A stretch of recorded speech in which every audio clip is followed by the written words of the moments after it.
Nationals television event. Nigerians reach our hand in hand. With expertise, we pave the way. For a brighter tomorrow, starting today. One more time. FFTGN, united we stand. Building Nigerians reach our hand in hand. With expertise, we pave the way. For a brighter tomorrow, starting today. Thank you. Thank you, Nina Obo. She's an architect, by the way. Another round of applause for her. And that was the theme song of the Forum of Former Deputy Governors. Your Excellencies, distinguished guests, ladies and gentlemen,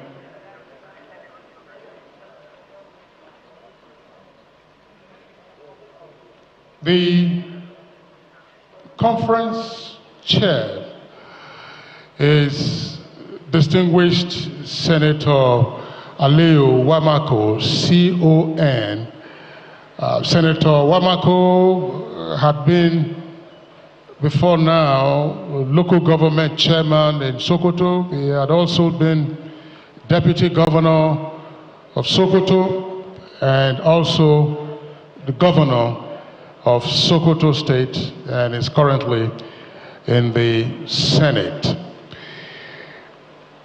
He is unavoidably absent, but considering the importance of this ceremony and considering his own participation in key events of the forum, he has nominated the Honorable Minister of Labor and Employment, Alhaji Muhammad Megeri Dingiadi, to represent him as the conference chairman. Ladies and gentlemen, Your Excellency, please let's give a round of applause to the Honorable Minister of Labor.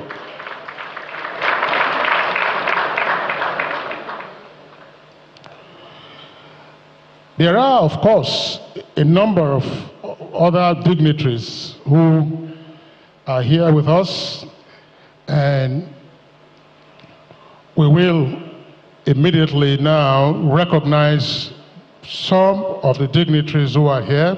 The recognitions will continue in the course of this opening ceremony, and my colleague Claire Delabu Abdul-Razak has the microphone at this time. Thank you, Kingsley. Your Excellencies, distinguished ladies and gentlemen, whenever I take over the microphone from Kingsley, it's like borrowing your teacher's shoes. It's pleasure and pleasant. Kingsley, I'll try not to trip in your shoes. Thank you. Time is not our friend today.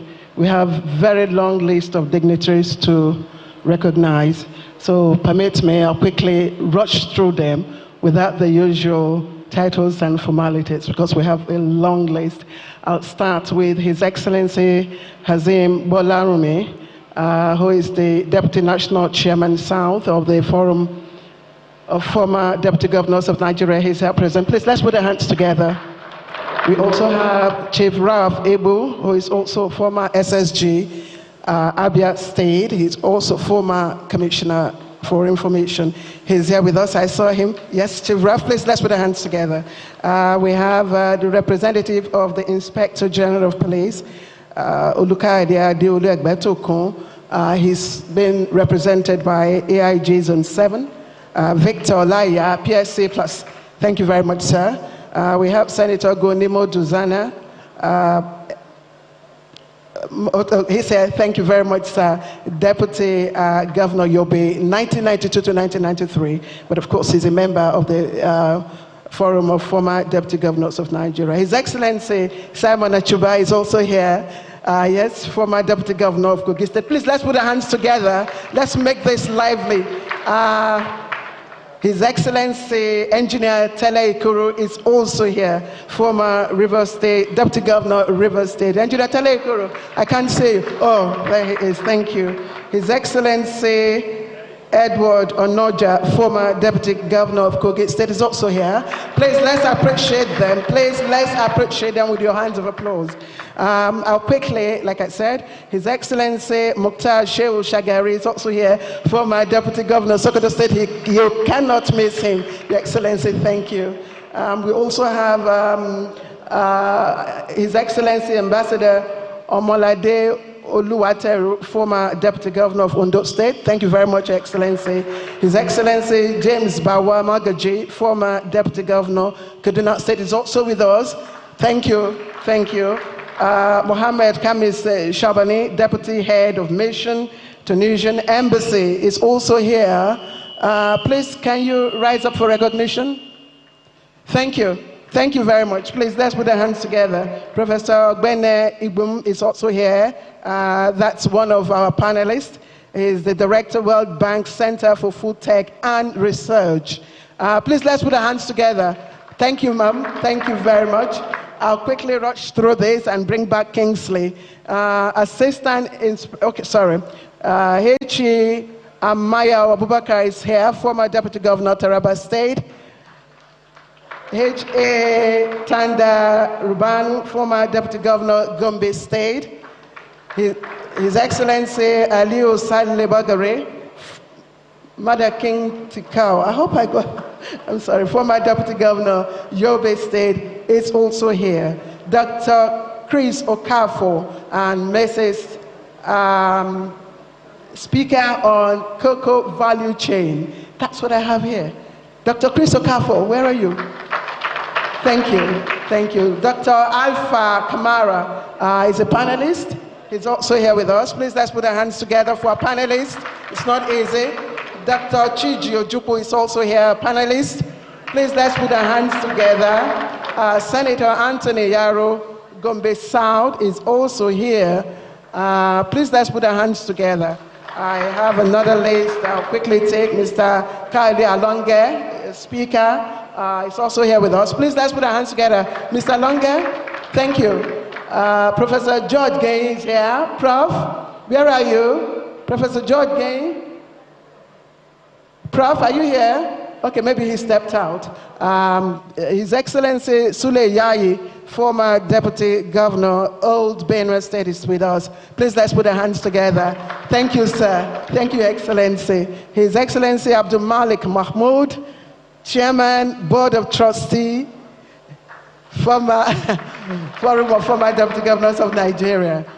We have my aunt, my mother, Her Excellency, Dame Pauline Talon, former Deputy Governor, Plateau State, former Minister, Women Affairs. And I must say, I'm sorry, this is a woman that is after my heart. She's a mentor. Distinguished ladies and gentlemen, let me also appreciate Umar Kadafa Usman, Deputy Governor of Borno State, who is with us here. As I said, we have a very long list of dignitaries to acknowledge. Please do permit me to do so intermittently so that we can gain some more time. At this point, I'd like to welcome Kingsley if he's around. Okay, Kingsley is not around. Okay, the first item we will be taking will be the introductory address, and then we will have the welcome address. Something fantastic happened yesterday. I was one leg in, one leg out, and of course, it was made possible by all the former deputy governors here present, and it happened, of course, somewhere in town. I'm sure we know what I'm talking about. But today, let's start with introductory speeches. Kingsley, are you ready for it? Thank you very much, Claire. We'll be having the introductory address shortly. Just to also recognize one of the dignitaries in our midst this morning is Dr. Goke Adegoroye. He's a seasoned administrator, a former Federal Permanent Secretary, and also former Director General of the Bureau of Public Service Reforms. He's also one of the resource persons for one of the sessions that we'll be having in the course of the two-day annual conference. Your Excellencies, distinguished guests, ladies and gentlemen, it's my pleasure at this time to invite the Director General of the Forum of former Deputy Governors of Nigeria, Dr. Ken Ibekalu, to deliver his introductory address. Dr. Kalu is always busy to the last minute, and you can see him jogging to the microphone now. Please, let's give him a round of applause.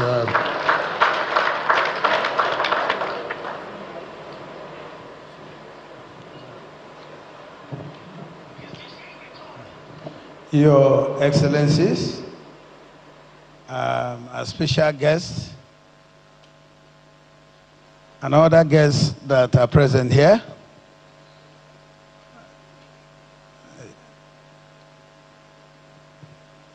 the Fourth Estate of the Realm, I want to welcome you to this program. And I'd like to stand on existing protocol.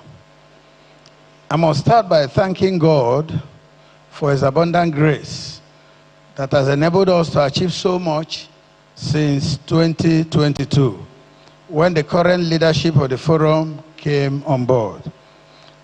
I must also confess that the forum has never experienced the type of steady growth and robust development in all its ramifications like now. We in fact have gone through from strength to strength, built strong bond among the membership that culminated in reaching out to the serving deputy governors as our associate members, who also have supported our efforts tremendously. It is heartwarming to say that the national chairman, His Excellency Chris Akoma's PhD, FNIM, must be wonderful in his commitment and resolve to take this noble forum to greater heights. Since assumption of office, he has guided the forum to make good its core mandate of providing a platform for the Nigerian stakeholders to dissect burning national issues each year by bringing together the political class, public functionaries, the diplomatic community, and the media to discuss and profile workable solutions that underpin good governance in a bid to move Nigeria forward. So far, the impact has given the forum a lot of visibility, goodwill, and attracted admiration of friends across the globe. This steady progress is behind the bat of the Nigerian Polish Business Council, which will surely bring a lot of investment opportunities for both countries. The forum also carved a niche for itself within the period under review by moving to its new national secretariat in the highbrow of Maitama district to befit its rising profile, thanks to the indefatigable national chairman, His Excellency Chris Akoma's PhD, FNIM. We have as well delivered on the resolution from last year's conference to set up the renewed Hope Peer Review group, to look into the implementation of President Bola Ahmed Tinubu's agenda to ensure that it is serving the interests of Nigerians. This, we believe, will help the cause of our democracy and enable the leadership to remain focused, working assiduously to ensure optimal outcomes that resonate with the needs of Nigerians. As revealed in our last year's address, the forum is working on a spectacular book that will capture the rich public service or tour of duty experiences of its members, which, all things being equal, the launch of the first volume will be coming up very shortly. The forum has made presentations to the leadership of the major political parties to revisit the seeming oversight where serving and former deputy governors are overlooked in terms of official assignment that benefit their status.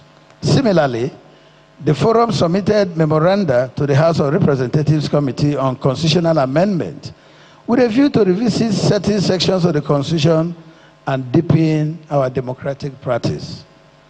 Within the said period, the forum recognized the huge contributions of certain Nigerians to the cause of nation building and accordingly confer awards on them, tagged Nation Builders Award to rhyme with its mantra. I am indebted to our eminent leaders who have stood by us to record this series of successes in the journey so far. We are proud to be associated with your excellencies and deeply appreciate all your supports that kept us going and able to achieve giant strides this much. I wish to register my profound thanks to our esteemed members for their warm understanding of the prevailing circumstance that attend to setting call to action as they respond aptly each time to meet set targets. The milestones achieved so far are as a result of the good rapport we enjoy with the members of the Fourth Estate of the Realm. Our media friends have been always there for us, and we thank you. Whenever the need came up, at short notice, they gave us total support and delivered our coverage on time as desired. We assure you all that the forum will continue to work strong with a heightened commitment to cause by members. The forum will witness greater results, and I can only plead that we should collectively endeavor to sustain the tempo so that together we will leave lasting legacies for the next generations of Nigerians to cherish and thank us for our steadfastness and unity of purpose. I want to furthermore use this opportunity to appreciate the marvelous contributions of my backroom secretariat workforce that have kept the flame aglow in spite of challenges. In the light of the forum's growing visage, I wish to call for global partnerships with the forum to explore avenues for mutual benefits and as well tap into the rich experiences of our members to provide solutions to youth resilience, innovation, and development. We look forward to better days ahead as the forum's activities attract more attention of the political leadership and other stakeholders, thus acknowledging these worthy contributions to the quest of nation building. Thank you all, and God bless you.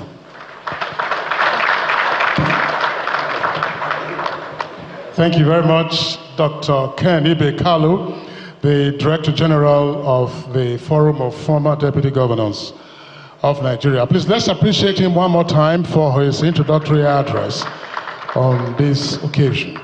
Now, if are not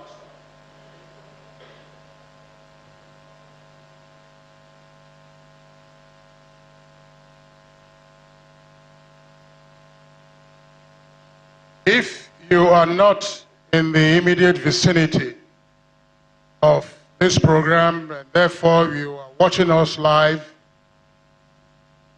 various channels that are at the moment transmitting this program, it is the opening ceremony of the 4th Annual National Conference of the Forum of Former Deputy Governors of Nigeria. It is, as it were, a 3-in-1 event because this also marks the 15th anniversary of the forum, and it's having its 4th annual national conference, in the course of which there will also be the forum's Nation Builders Awards. So distinguished guests, ladies and gentlemen, wherever you may be watching us, at home here in Nigeria, online or elsewhere around the world, this is the Forum Former Deputy Governors ceremony taking place here in the nation's capital of Nigeria, Abuja. Your Excellencies, let me now also respectfully invite the National Chairman of the Forum, His Excellency, the former Deputy Governor of Abia State, Dr. Chris Alozie Akomas, Fellow of the Nigerian Institute of Management, to please deliver his welcome address.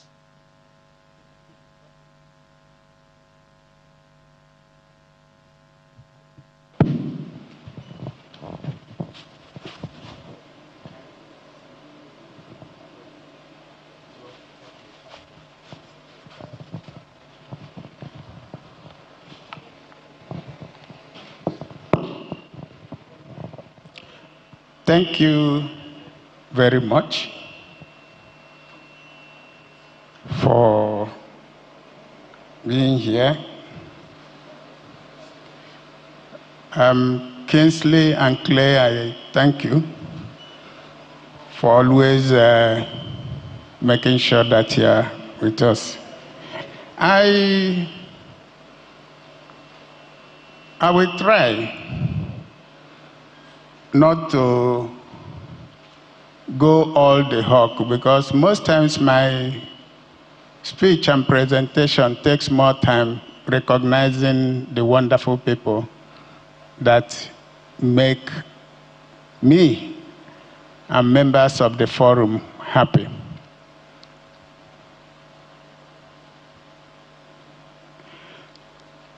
Your Excellency, the Executive Governor of Borno State, here ably and well represented by the Deputy Governor himself, one of our most active and supportive serving Deputy Governors.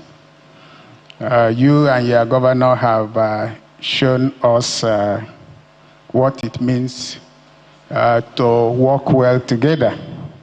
I want to open your secret to everybody. This young man, through him, with him and our networking, Governor Zulum, whom you are all aware is one of the most performing governors, have been wonderful. And here is what Governor Zulum said about his deputy. He said, I want to confess to the gathering that my stay in with the Deputy Governor in the last 6 years needs not to be overemphasized. I cherish him, and I think people from other parts of the country would come and emulate from Borno State how governors should work with their deputies. Zulum.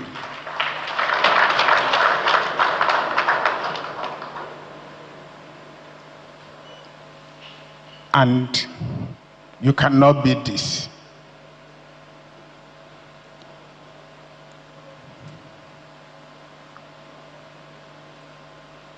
Chairman of this occasion, His Excellency Senator Aliu Wamako CON, who has been with us, working with us, making sure that our programs are well presented and supported. He actually had to break off some committee work last time to come and commission our secretariat. But today, exigencies of duty has made it difficult for him not to be here physically with us now.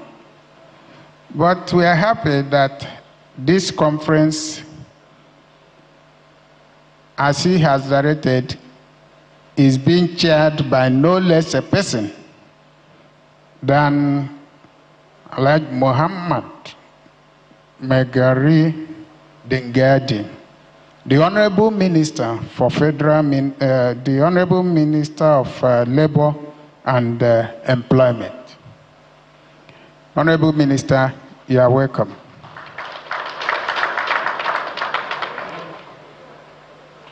Your Excellencies, it will be difficult to mention all of you one by one, but I also want to recognize our keynote speaker, who has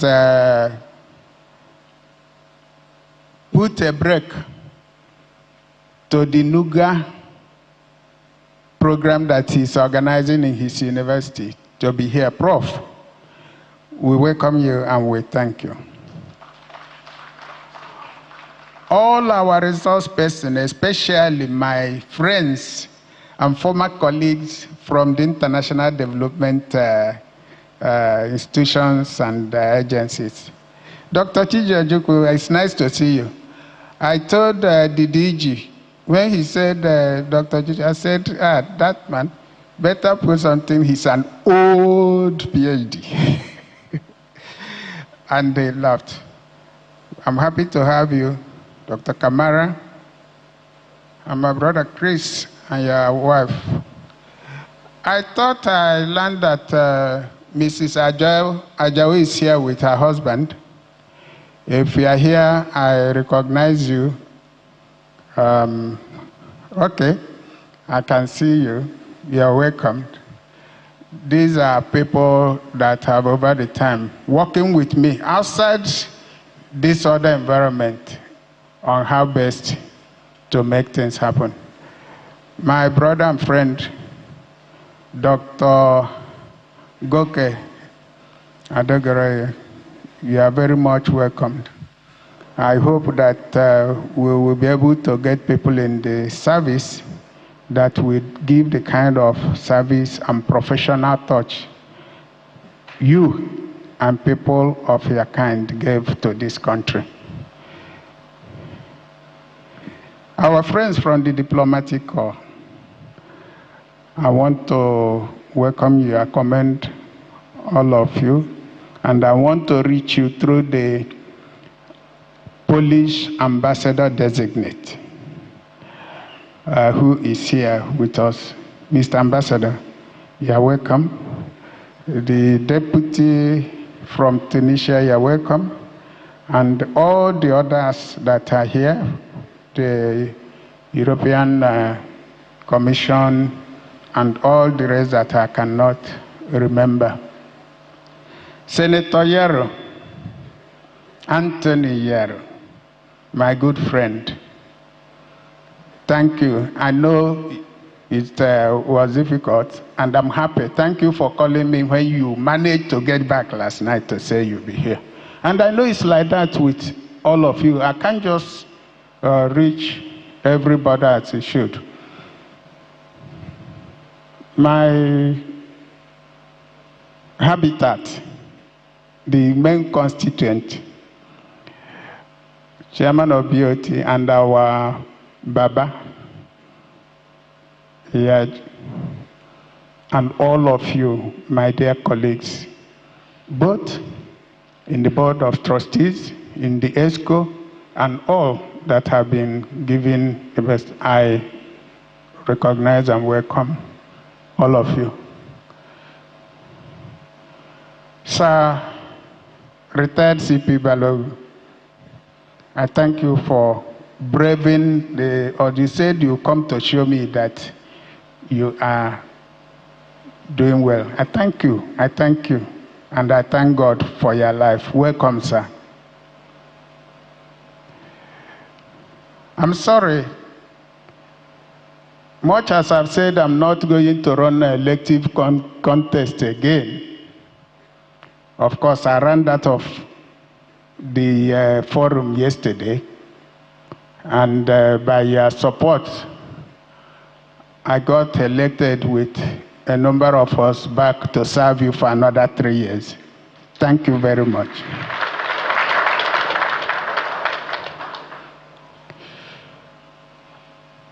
I want to thank my good friend, brother, former Deputy National Chairman, North, Barrister Mokhtar Sheikh Shagari. Thank you for all the support, and thank you for the statesmanly approach you gave to activities and issues. Thank you very much. You know why I mentioned about not running for elective contest? I have my people that have always been there at the locality. I welcome my former DG of campaigns, Honorable Emeka Okafor. I've seen you, sir. I welcome my former chairman, who stood with me, even as they said, we want to eliminate him. If you don't give way, we will take you together. He stood. Ezogo Dr. Emeka Onoha.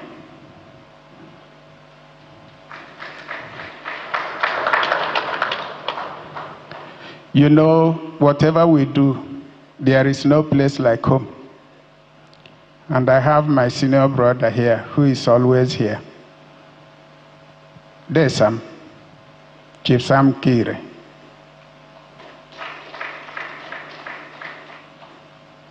And I have my in-law that I call Oguku, good friend and former secretary to the government of Abia State, Chief Rafebu. You are welcome, sir.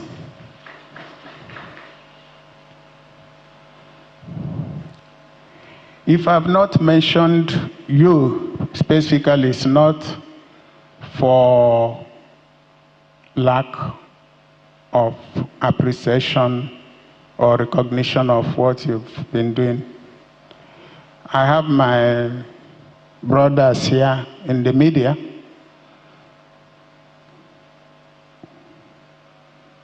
The chairman of Enuije Abaya, Enuije Chapel. Father Parrot, I've seen you. And through you, I reach all your people. But I must basically mention Slick and Nina. Slick. Oh, well. Nina, thank you for the song and thank you for. Last year we had one. This year we have. Next year we will have another one. Better, we'll continue to improve. All of us and all of you, you are welcomed. Last year, this hall was overpacked. And so this year, we decided to take certain steps to make sure that it provides as much comfort as it should be. So I will now say, our dear friends in the media, the security, and others, ladies and gentlemen, it is with great pleasure that I, on behalf of the Forum of Former Deputy Governors of Nigeria, welcome you all to this 4th Annual National Conference. With great humility and profound gratitude, I stand before you at this point, this important point in nation building conference. Our gathering here is a further call for action, a reminder that the destiny of our great nation rests not in the hands of few, but in the collective resolve of all citizens. Nation building is not a sprint. It is a continuous process. It is the daily work of aligning our diverse strengths, cultures, and aspirations into a common purpose. At the heart of this process lies one indispensable ingredient, a shared vision. This is the story of FFDGN. The forum was founded by visionaries who saw today this 4th National Conference is an attestation to our noble founders who knew that Nigeria would need this platform to constantly engage in refined, unbiased discourse, to deliberate on approaches to enhance sustainable growth, unity of purpose, efficient and effective socioeconomic development. The first annual national conference was held in October 2022 at Ibom Hotel and Golf Resorts, Uyo, Akwa Ibom State, with the theme Nation Building in Challenging Times. I must add that at that time you will agree with me that it was a challenging time for our nation. working towards the next election in 2023. Hence, we worked, deliberated, and our resolutions was around the issue of nation building in challenging times. In October 2023, the second annual National Conference and Summit for serving deputy governors was held at Fraser Suites, Central Business District, Abuja. The theme was partnering in the shared vision for good governance and sustainable development.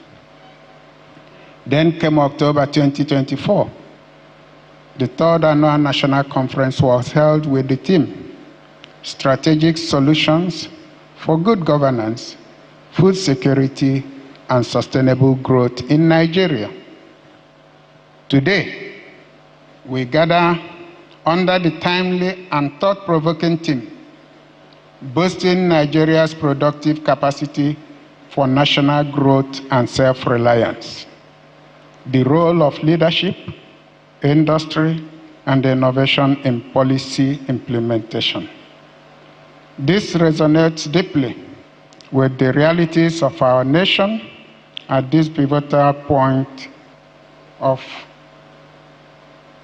our development journey. Nigeria is blessed with immense human and natural resources.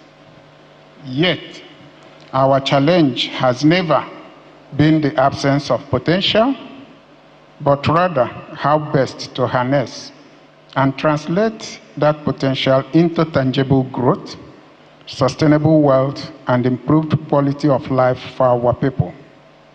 To do this, we must strengthen leadership at all levels, empower industry to thrive, and embrace innovation as the thriving force of modern economies.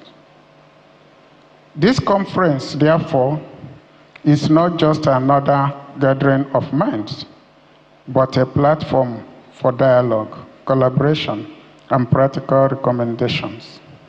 It is an opportunity for government, private sector leaders, innovators, and civil society to jointly explore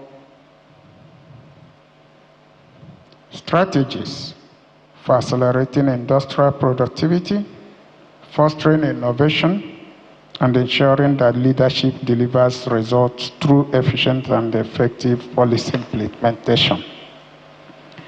Leadership, industry, innovation, and civic responsibility must converge in a ground coalition of purpose. Our leaders must embody integrity and foresight. Our industries must be productive and globally competitive. Our innovators must be empowered to create solutions. And every citizen must embrace the spirit of patriotism, discipline, and shared vision and sacrifice for nation building and development. The gathering today is not just for speeches, but also for ideas, meeting of minds, and hopefully the birthplace of enduring partnership and collaborations. Let us live here not only with resolutions, but also with renewed determination to live out the values of unity, equity, and responsibility in our daily lives.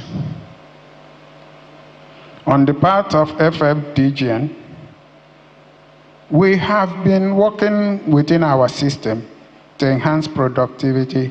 Hence, we incorporated the Sustainable Cocoa Initiative, an NGO, into 2017 to work with other stakeholders in organized manner to enhance increase in cocoa production and value chain.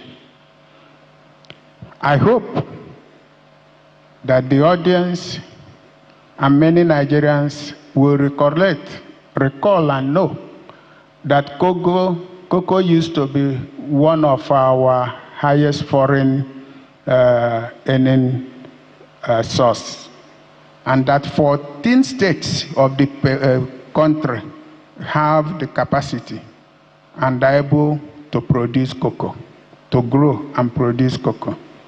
And we are still hoping that that will happen.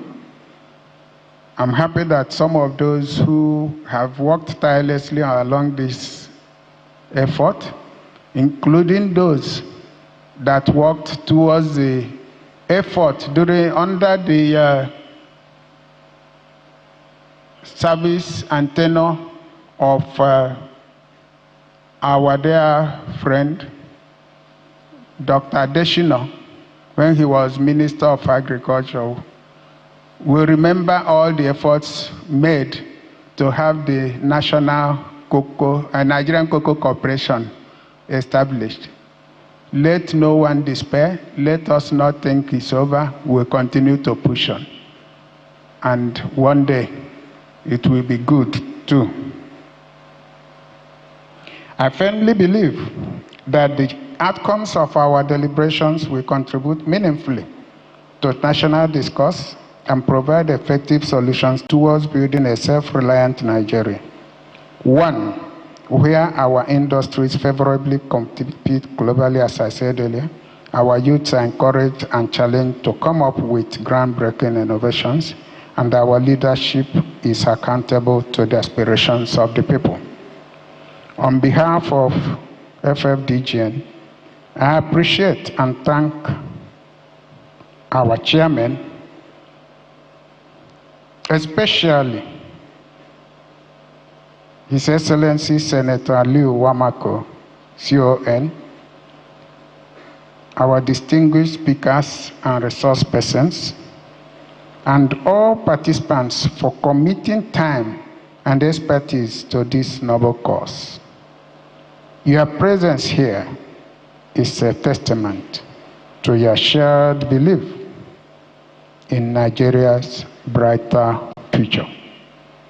Let us approach these sessions ahead with open minds, constructive dialogue, and collective resolve to ensure that our ideas move beyond this hall into real policies and actions that will transform our nation. I want to drop a special word about the FFDGN, and I say, may I conclude this address by saying that in FFDGN you find love for one another, love for country, patriotism, dedication, experience, knowledge, understanding, expertise, maturity, reliability, character, professionalism, networking, friendship, partnership, cooperation, collaboration, sacrifice, and unity of purpose for nation building and development.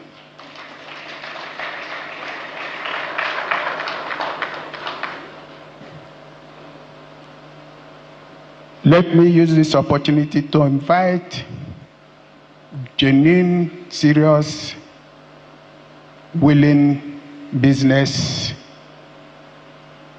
people, entrepreneurs, to visit our Polish Nigeria Business Council Center, where we have a show and the products from Poland are showcased. I told the ambassador in Lagos when we were going around with the Deputy Governor, Dr. Hamzat, and others, a number of products, a number of things, and the business people came, and then I picked one particular one, and I said, the FFDGN would do a prototype on that, and we look forward to do that because it's wonderful. It's a technology that is very, very wonderful. Let me not,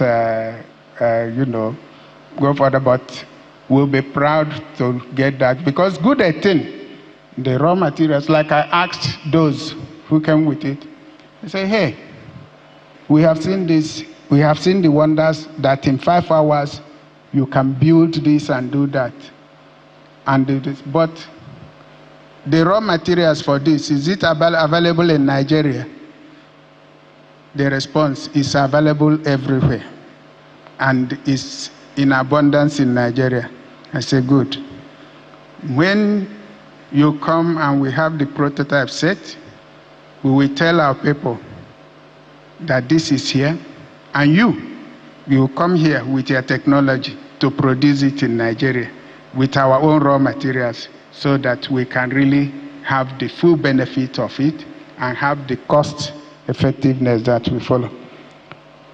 Once again, I welcome you warmly and wish us a fruitful deliberation. Thank you, and God bless the Federal Republic of Nigeria.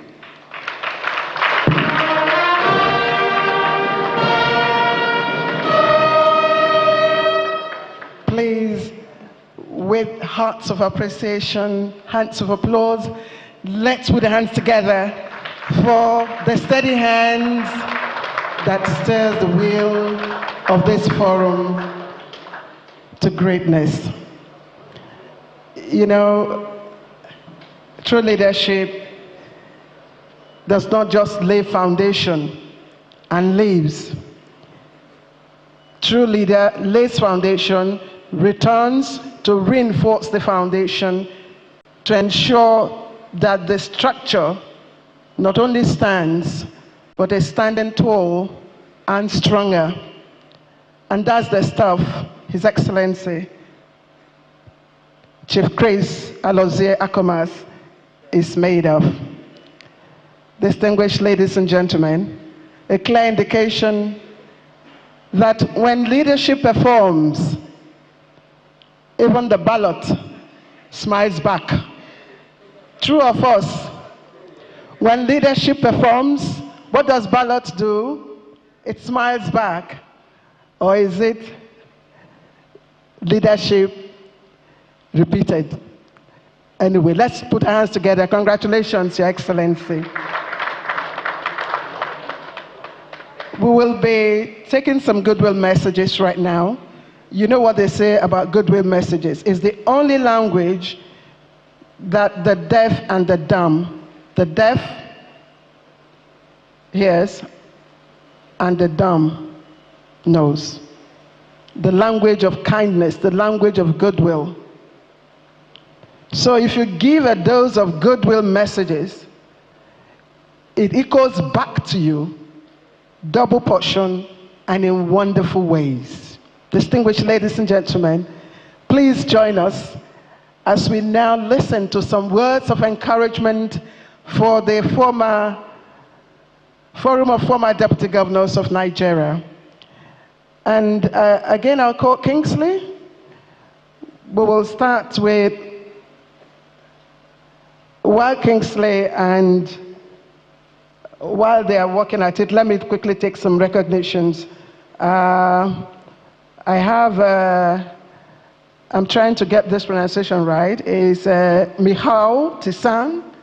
Michał Tisan, that's the ambassador designate of Poland. Did I get it right? Michał Tisan. Thank you. Thank you, Excellency. Engineer Abubakar Liu, CON, former Deputy Governor of Yobe State. Your Excellency, thank you very much. Okay, I also have CP retired, Olayinka Balogun. He's also here with us. CP retired. Thank you, sir. Thank you very much. Emeka Okafor. Emeka is also here. Yes, you've been recognized earlier on. Thank you. Ezeogo Emeka Onoha, former Commissioner Environment, Abia State. You've also been recognized. Please, thank you. I also want to recognize members of my jurisdiction, members of the Fourth Estate of the RAM, especially the NTA crew, TVC, I see you. AIT, I also see you. other media houses here present, thank you very much for the good work you're doing. Kingsley is here for the goodwill messages. Thank you.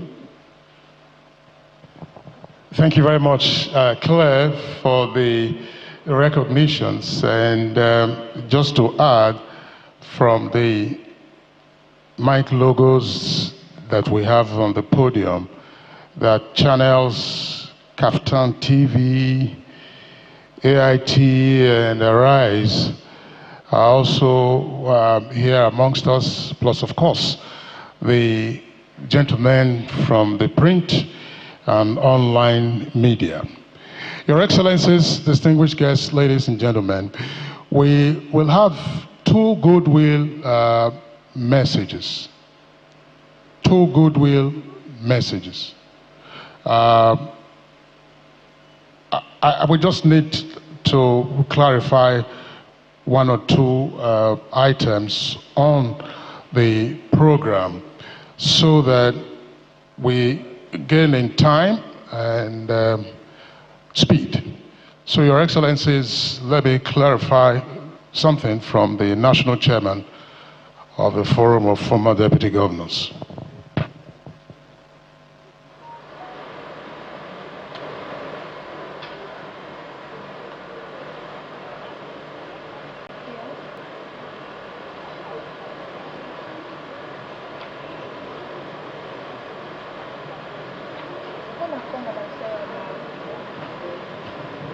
So, Your Excellencies, the conference chairman, of course, is the Honorable Minister of Labor and Employment, and his hands are full. I'm sure we all picked up the story in the news. Was it yesterday or so?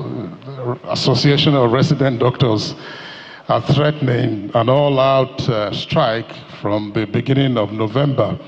So he has some not exactly firefighting. I mean, you've been working on this for a while. Therefore, he wanted to bring forward his own presentation on this occasion. We'd like to crave your indulgence, Conference Chair, and Your Excellencies, that we take the goodwill messages, because thereafter, of course, we will have the Honorable Minister of Labor and Employment, representing Senator Aliu Wamako, deliver the conference chairman's speech, and thereafter have the formal opening of the two-day conference. So, two goodwill messages will be taken, and for brevity, 2 minutes. That's 120 seconds each. May I invite the ambassador designate of Poland to Nigeria, Michal Sigan, to give his goodwill message. And after that, the representative of the Inspector General of Police. Please, let's welcome the ambassador designate of Poland to Nigeria, Michal Sigan, for his goodwill message. Thank you.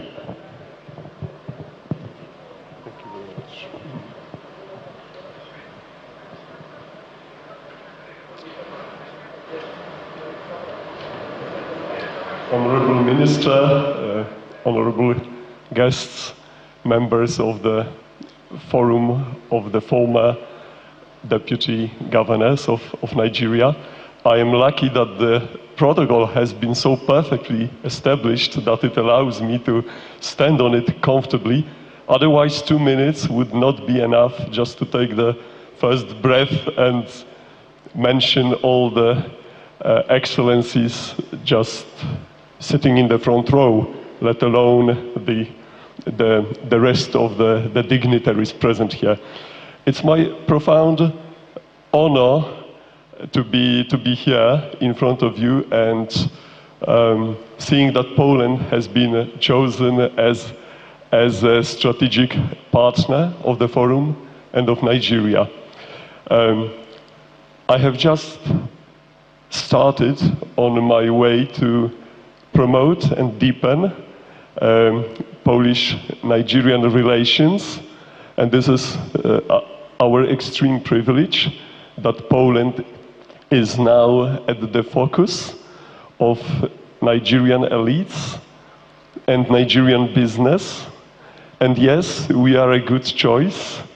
We are a friend of Nigeria, and we are a country that has been in constant growth for almost 4 decades now since our transformation, and since we have a very good, relevant living experience to share with you, with all business partners, and every entity and community that is willing to work hard to achieve this progress. Poland has a diverse economy. We have just now entered this elite club of $1 trillion economies, and we very much cheer for Nigeria on its path to successful fulfillment of President Tinubu's renewed hope agenda, so that Nigeria takes its right place among the countries that are in the lead of progress, of prosperity, good governance, and self-reliance, as has been rightly chosen as a theme of this year's 4th conference. For the brevity of time, I will stop here only to reinforce my message, not just of goodwill, but of strong commitment that for all of you, we are here as a good, reliable partner that will help Nigeria progress in all fields: social, economic,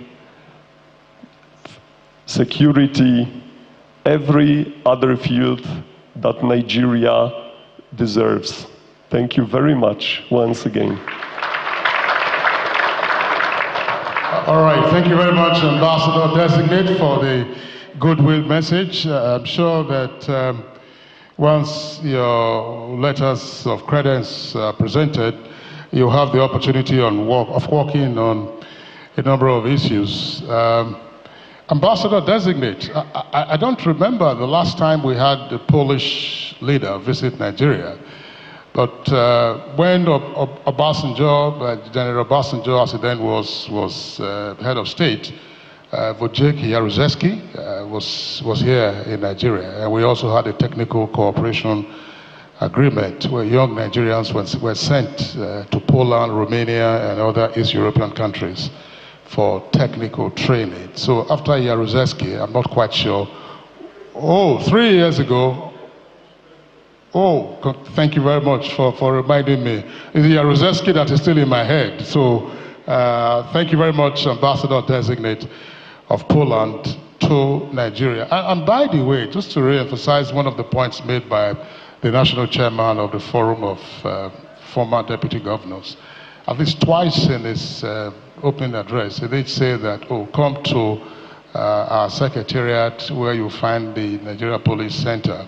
He said that with a great deal of pride, because only 3 weeks ago, on the 9th of this month, the forum moved into its new secretariat in Maitama. Of course, the attendance wasn't as large as it is, but we need to give a round of applause to the forum because their new location is accessible, is the right address, and it's a place they are, of course, doubly proud of to have as their secretariat. The second and last of the goodwill messages this morning will be coming from the Inspector General of Police, Dr. Kehinde Egbetokun. He has a PhD in mathematics, but has been represented here by the Assistant Inspector General of Police in charge of Zone 7, Victor Olaya. It's Victor Olaya.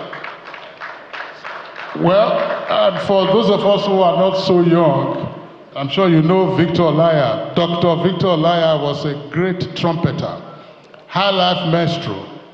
Any relationship with Victor Olaya? Oh my goodness. Ladies and gentlemen, it gives me immense pleasure to welcome the son of the music maestro, Dr. Victor Olaya, who is an Assistant Inspector General of Police, here representing the Inspector General of Police on this occasion. Congratulations. Maybe we'll have one of his speeches after you speak. Thank you. Thank you, sir. Thank you. Your Excellencies, and we have many, quite a number. Your Excellencies, the diplomatic community, our own Commissioner of Police, Yinka Balogun, CP retired, distinguished guests, ladies and gentlemen, good morning. I first want to congratulate the FFDGN for it's a good job. The IGP, the entire Nigerian police force, we are proud of you, sir. We're proud of you. And on this note, I'll just quickly go to the goodwill message of the Inspector General of Police.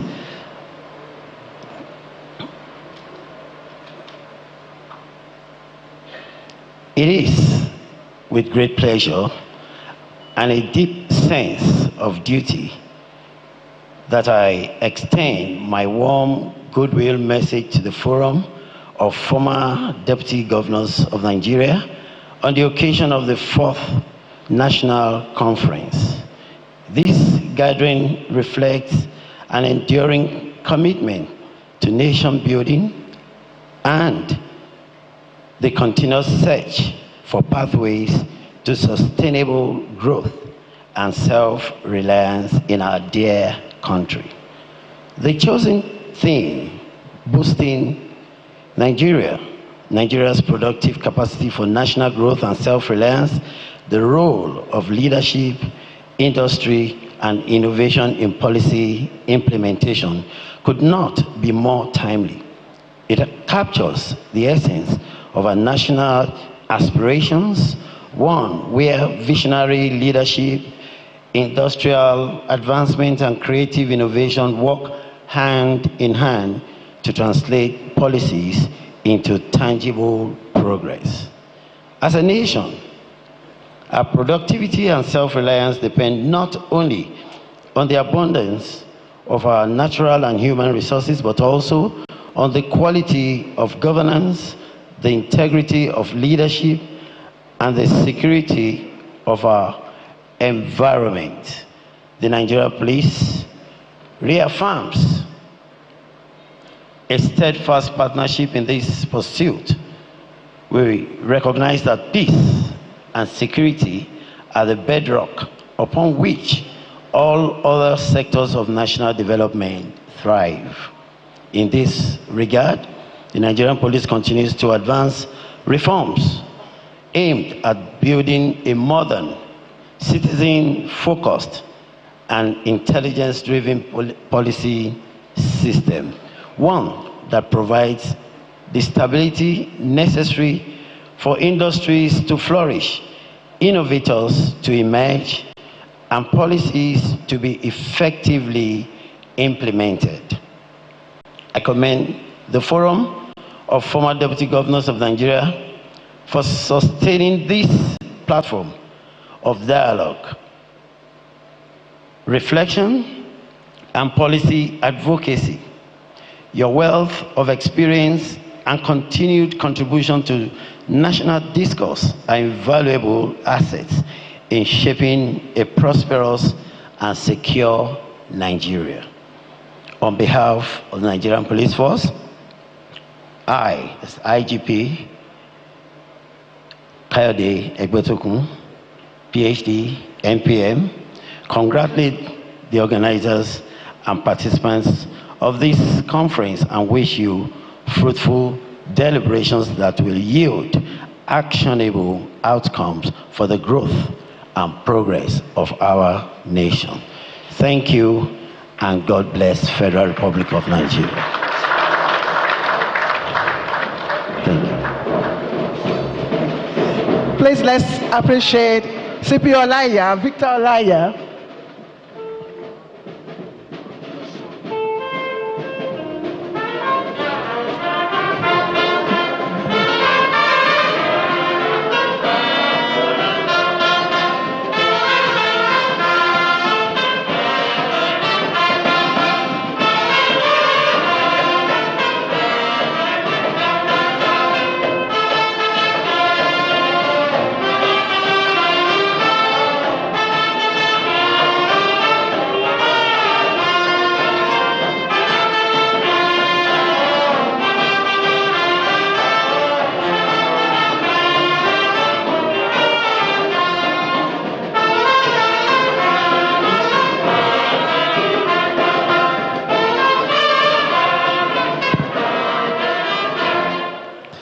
Please, let's appreciate the band for honoring the peaceful soul of late Victor Olaiya.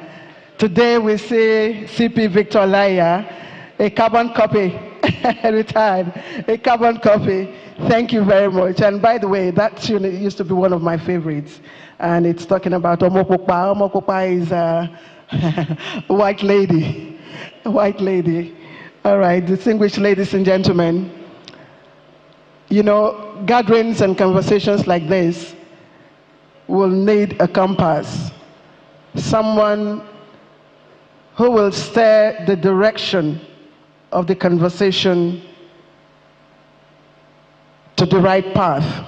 And after, meandering, that mantle fell on one person today. And that person is the Honorable Minister of Labor and Productivity.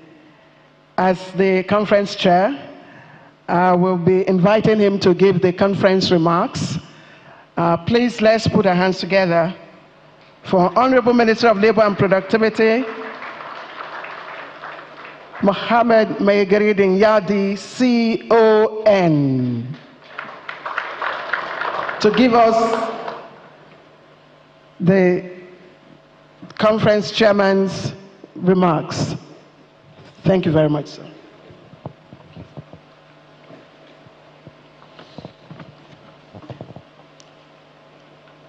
Thank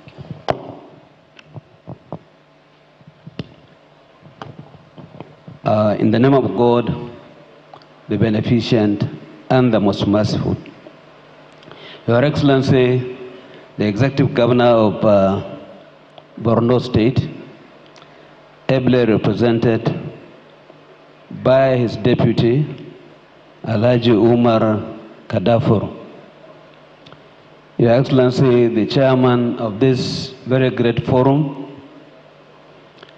Dr. Chris Alozi, whom I regard as our chief host. Your Excellency, Dr. Malik Muhammad, the chairman board of trustees of the forum.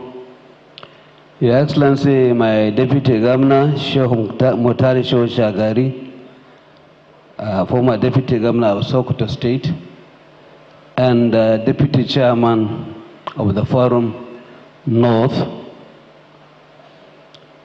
Alhaji Kasim Bolarum, Deputy National Chairman, Forum South. Your Excellencies, the Deputy Governors here present. Of course, out of my relationship with the person I'm representing here today, I have been very fortunate to know quite a number of the Deputy Governors that are here present today. Not just because of the relationship, because of the fact that I was also a secretary to the government of Sokoto State at that time, and I worked with quite a number of you people. I'm very happy to meet you. I can see my sister, who was my colleague, the former Minister of Women Affairs. When I was the Minister of Police Affairs, we worked together with her. I can also see Engineer Abubakar, the former Minister of Power. We were together with him.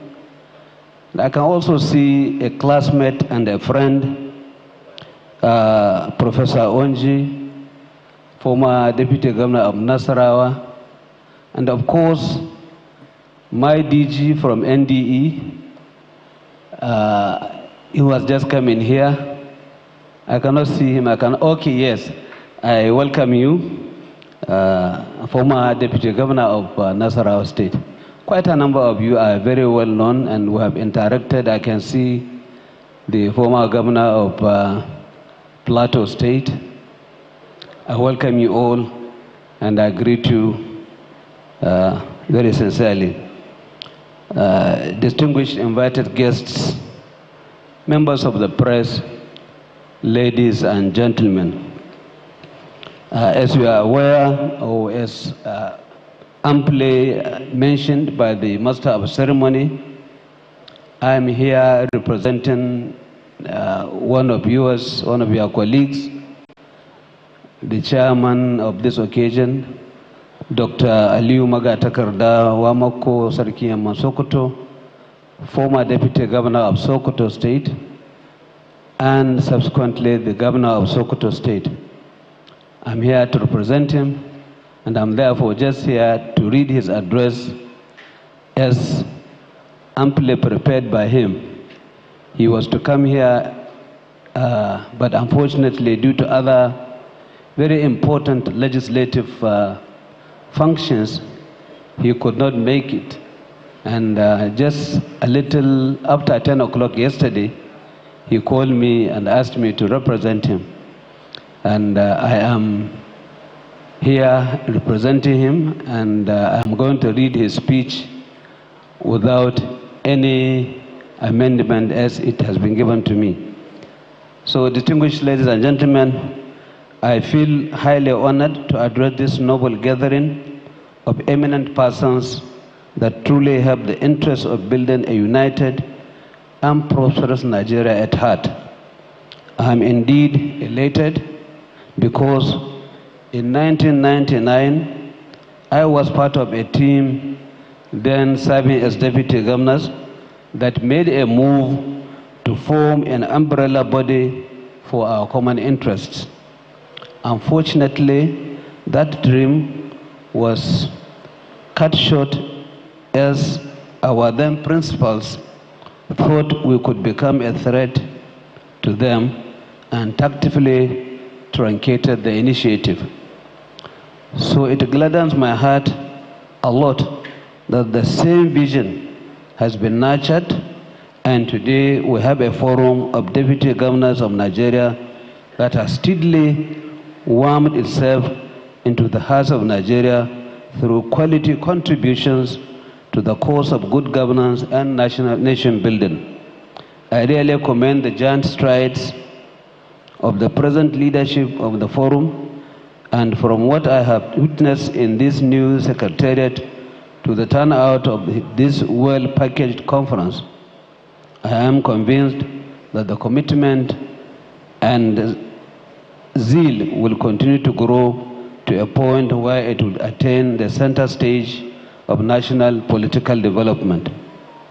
In the light of insight so far displayed, I have no doubt that the forum will attract more global partners to tap the vast resources at our disposal in order to achieve quantum leap towards becoming a robust and resilient economy of our dream. I want to assure my colleagues of this noble forum that they can count on my support for any bill that the forum may want to sponsor in a bid to strengthen its work and advance the pace of good governance in Nigeria. It is necessary that there should be a shared vision and work plan designed and agreed upon mutually so as to build trust, confidence, and pave way for better development at the subnational levels in the country. With the array of resource persons here present today, I am confident that at the end of this conference, we will be able to come up with very actionable solutions to revitalize our moribund industrial base, which is key to our aspiration of emerging as a prosperous, self-reliant nation, able to hold itself in all respects. I want to register my profound appreciation to the friends of the forum and corporate bodies who over time have been supporting and contributing to the growth and development activities of the forum. We should keep it up, as such efforts have resulted in the forum's members getting more political appointments, which underscores the fact that government appreciates your sacrifices and contribution toward the development of our dear nation. The present government has taken bold steps to unbundle our economy with a view to reduce waste, open vast opportunities for all Nigerians to feel a sense of belonging and explore more in order to be useful citizens pursuing worthwhile lives without let or hindrance. I am happy to be identified with the progress of this forum and urge us all to continue to give necessary support that will help it to work stronger in its noble task of spearheading incisive programs that impact greatly on Nigerians. With these few remarks, distinguished ladies and gentlemen, it is now my singular and honor to declare this conference open. I thank you for your kind attention, and may God bless the Federal Republic of Nigeria. Thank you, and God bless.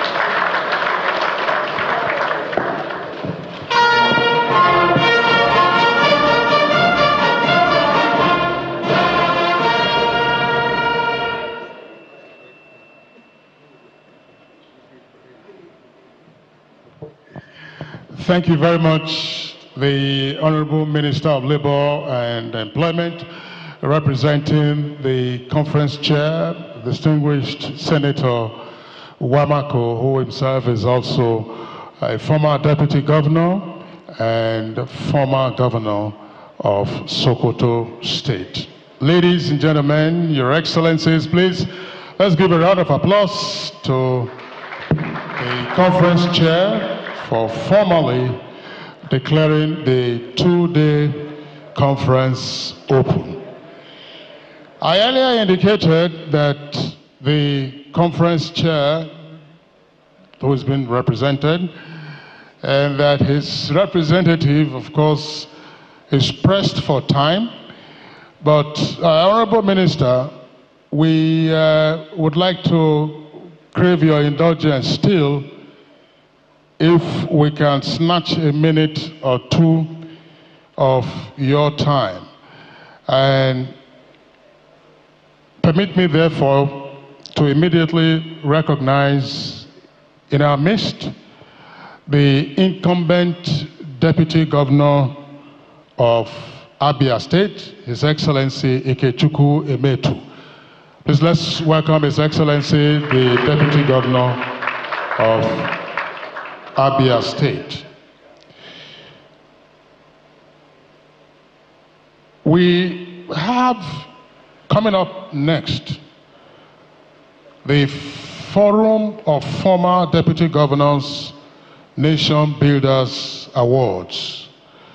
Now, this has been introduced by the forum, recognize and of course appreciate the hard work and also the contributions of persons or entities to national development.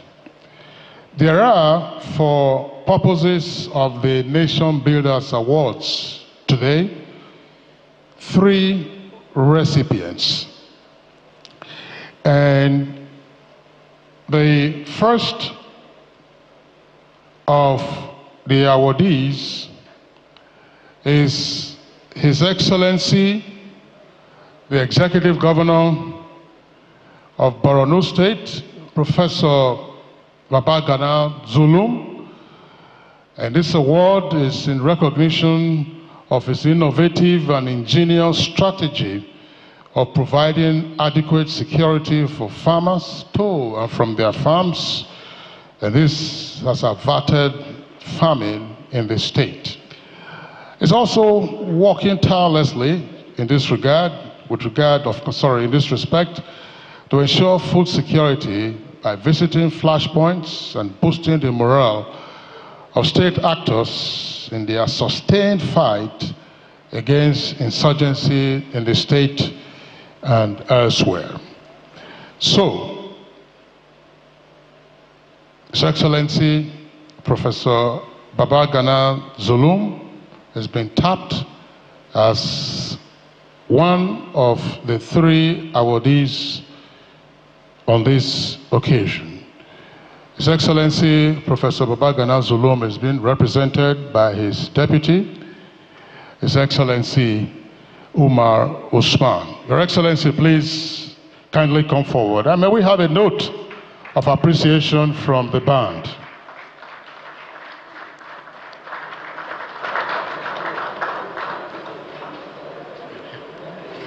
Your Excellency, I just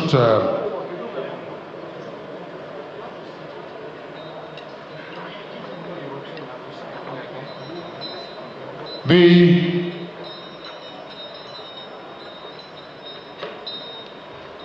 second awardee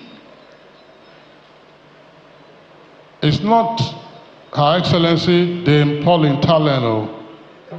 It's not Her Excellency just here too. She's making the presentation. She's making the presentation. And probably she came up a bit too early. We wanted to call it 3 hours, but that's fine. Your Excellency. You invited her. Oh, fantastic, Your Excellency.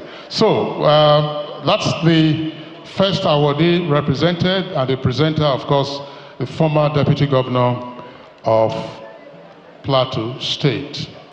The second awardee is A.D. Konapio, is the CEO. A.D. Konapio is the CEO of a firm known as Woolen Synthetic Textile Manufacturing Limited. Please, let's give him a round of applause. Now, this firm is based in Lagos. A.D. Konapio is the CEO, and the firm produces 100% cotton towels. And the firm also produces uniforms for all military and paramilitary agencies in Nigeria. The company was incorporated in 1968.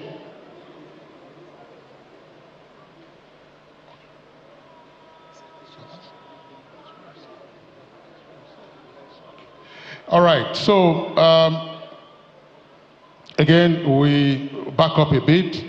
The national chairman of the forum would like the awardees to take theirs one after the other, as we say, seriatim.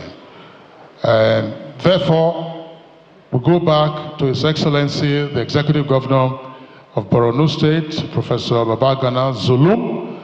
And the award is in recognition of his innovative and ingenious strategy of providing adequate security for farmers to and from their farms and ensuring food security thereby, and by also visiting several flashpoints and boosting the morale of state actors in their sustained fight against insurgency in the state and in neighboring locations. Your Excellency, Professor Zulum is being represented by his able deputy, His Excellency Umar Usman. Then the award will be presented by Pauline Tallen, Her Excellency, former Deputy Governor of Plateau State and former Honorable Minister of Women Affairs.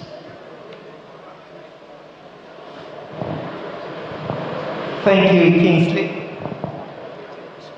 Your Excellency, on behalf of the Forum of Former Deputy Governors in Nigeria, we present to you this Nation Builders Award 2025 to our very dear Governor of Borno State, Professor Babagana Umara Zulum, in recognition of your iconic leadership towards ensuring food security in Borno State, is hereby conferred with the 2025 FFDG and Nation Builders Award in the category of Innovation and Productivity Award.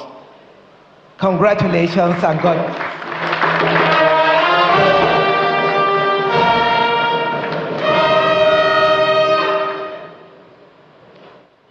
Thank you very much, Your Excellency, Dame Pauline Tallen, for doing us the honor of presenting this Golden Award to Governor of Borno State. And indeed, Governor Zulum is a wonderful or should I say, has been a very wonderful and trusted leader.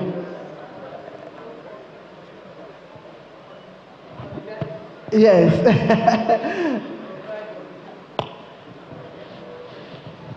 And this award was given in recognition for his innovative and ingenious strategy of providing adequate security for farmers to and from their farms. Again, ingenious strategy of providing adequate security for farmers to and from their farms. Now, what did this do? It averted looming famine in the state, and not just in the state, at large Nigeria. It ensured that food security and severally visiting flashpoints which boosted morale of the state actors to sustain the fight against insurgency in the region. Your Excellency, thank you very much. The next award will be presented by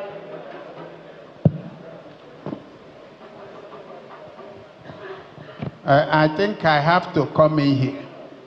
I was telling Kingsley that he has used English grammar to state these things in such a way that it looks so simple. What the forum considered is the innovation, the fact that the governor thought of how best to make food production continue, to ensure that farming is sustained. He developed a system of providing buses for the farmers and the security for the farmers as they go to farm. They go with the buses, with the security. The people will wait for them there. They will farm. They'll bring them back. And that constant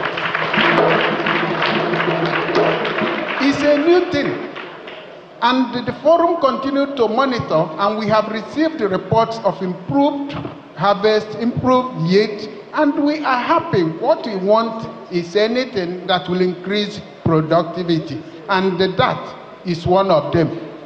Food security, you know, was our focus last year.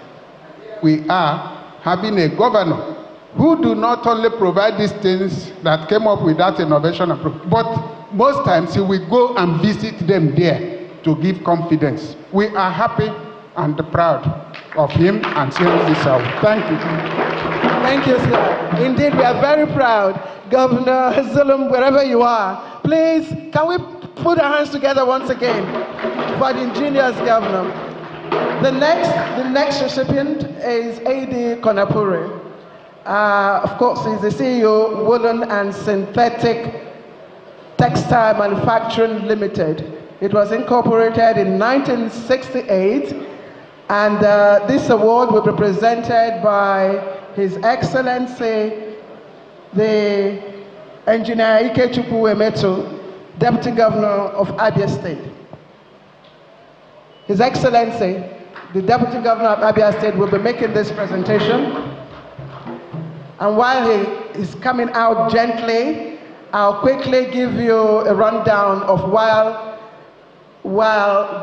this recipient got this award. Woolen Synthetic Textile was conceived to produce fine and superfine worsted and synthetic suiting materials.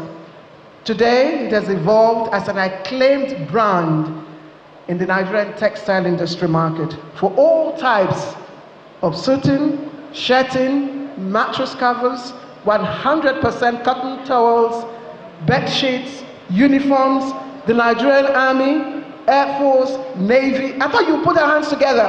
Paramilitary agencies such as Nigerian Correctional Service, the Nigerian Police, Immigration Service, and so on and so forth.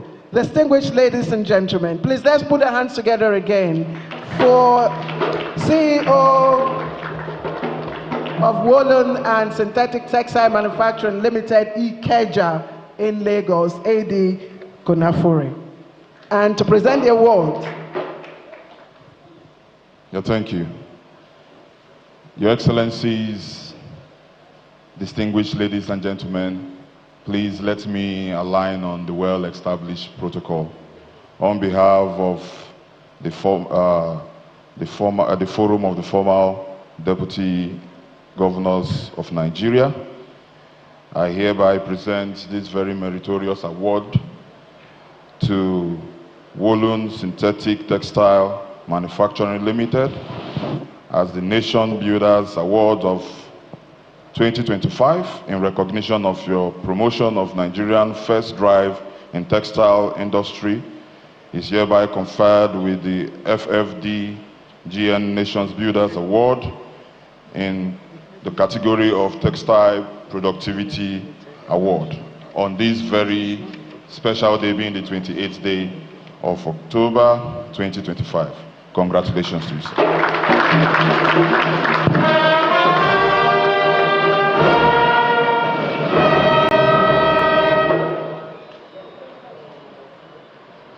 Another round of applause for Woolen Synthetic Textile Manufacturing Limited. A.D. Konapure is the Chief Executive Officer. And it's interesting that the firm was incorporated in 1968. Of course, 1968 was a significant year for companies incorporation, because that was the year we had a new companies code. That's the same thing as what you call KAMA now. We didn't have another one until the Babangida years in 1990. And then, of course, only a couple of years ago, we had a new Companies and Allied Matters Act. And it's good news that we are having 100% towels being produced, and fabrics also for our service personnel being produced in country. I'm sure we all know how challenging it is if you do not have 100% cotton for your towels, and then you're trying to mop up your body after a shower. Always a big challenge. So congratulations to the firm, and also appreciation from the Forum of Former Deputy Governors for recognizing this enterprise and what it is doing. Let me also now invite the third awardee for the event, and that is Agro Traders Limited. Agro Traders Limited. It was a company founded in 1991, and it began with 400 tons of cocoa in its first season, and we understand it's now exporting over 20,000 tons of cocoa beans annually. Please, let's give the firm a round of applause. And it is known for its meticulous control of all produce passing through its stores. And it holds the UTZ certification, and this has been sold since 2012 for ensuring sustainable and ethical sourcing. It's a member of the World Cocoa Foundation, supporting farmers' welfare and industry development. The Forum of Former Deputy Governors is recognizing the firm for its responsible and reliable supply of high-grade Nigerian cocoa beans. Agro Traders Limited. Who is standing in for the firm? Going to the washroom. Agro Traders, that's wonderful. To present the award is the Ambassador Designate, Polish Embassy here in Abuja, His Excellency Ambassador Zizgan. Your Excellency, here in Poland, there is every soup for every mood. In Poland, you have soup for every mood. I learned that you have the Zurex or the Rosso, and it's just like the egusi and pepper soup. But the only difference is the person that is preparing both soup. Your Excellency, am I right? Thank you. Well, the only soup we don't have is the cocoa soup. The cocoa soup. That is in the waiting. Thank you, Your Excellency. Thank you. Please go ahead. Excellencies, ladies and gentlemen, governors, former deputy governors, once again, I'm very privileged to be here as representing Poland and agricultural potency. It has a special meaning that I can hand this award in the category of cocoa processing and productivity to Agro Traders Limited. My sincere congratulations and, well, full speed ahead for the agricultural production in Nigeria.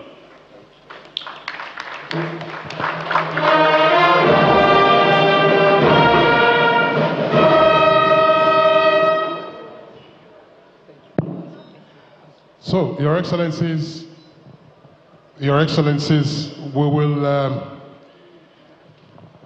after this final presentation, Your Excellencies, we'll take some photographs. The three awardees only, first, three awardees, 1, 2, 3. Professor Zulum represented, and Woolen, please come with your plaque if you have it. Yes, come with your plaque. And then Agro Traders, three awardees, and then the presenters of the awards. The Deputy Governor of Abia State, his attention is needed right here. We would also invite the chairman of the Board of Trustees of the forum to join in the photograph, and then the chairman of the conference, the Honorable Minister of Labor, to also be part of the photo. I think that the awardees should be in the middle, actually. We can't flush them to one side, Your Excellency. Yes. Okay.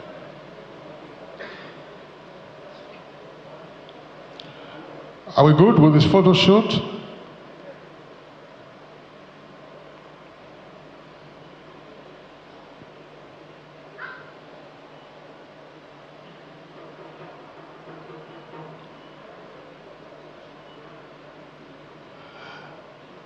All right, so Your Excellencies, we will now take, Your Excellencies, a group photograph of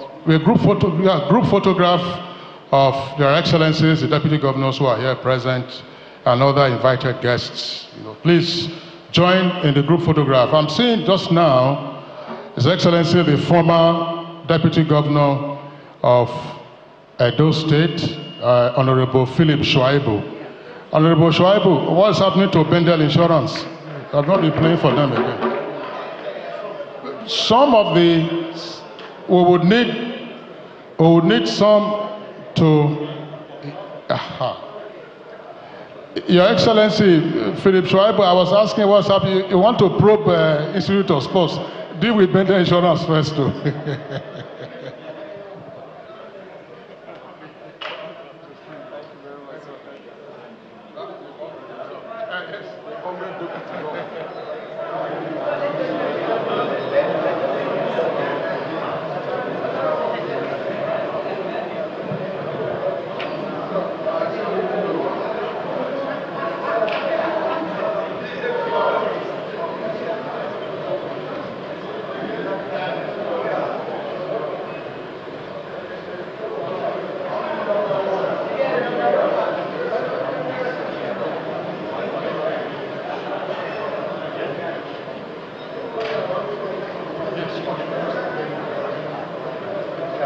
Yes, sir.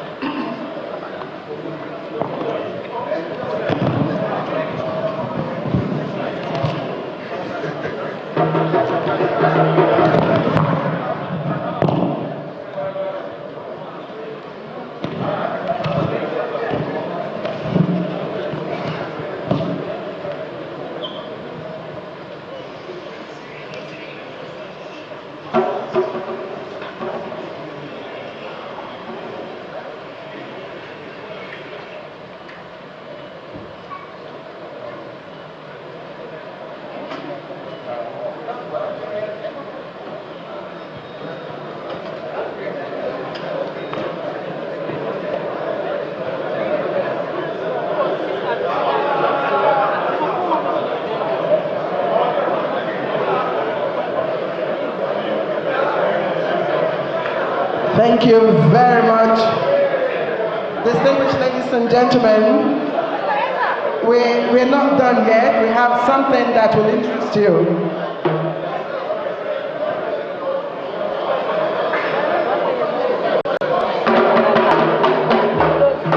Distinguished ladies and gentlemen.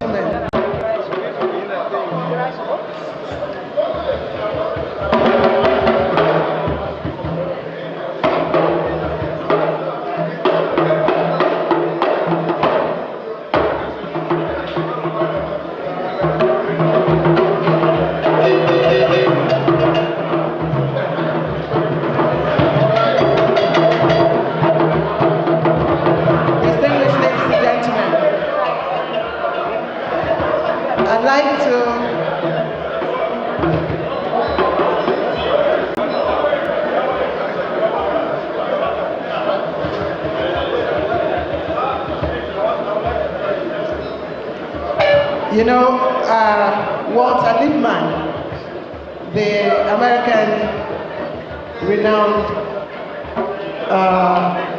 writer and political scientist, he captured the essence of culture that I always cherished, you know, that I always recall.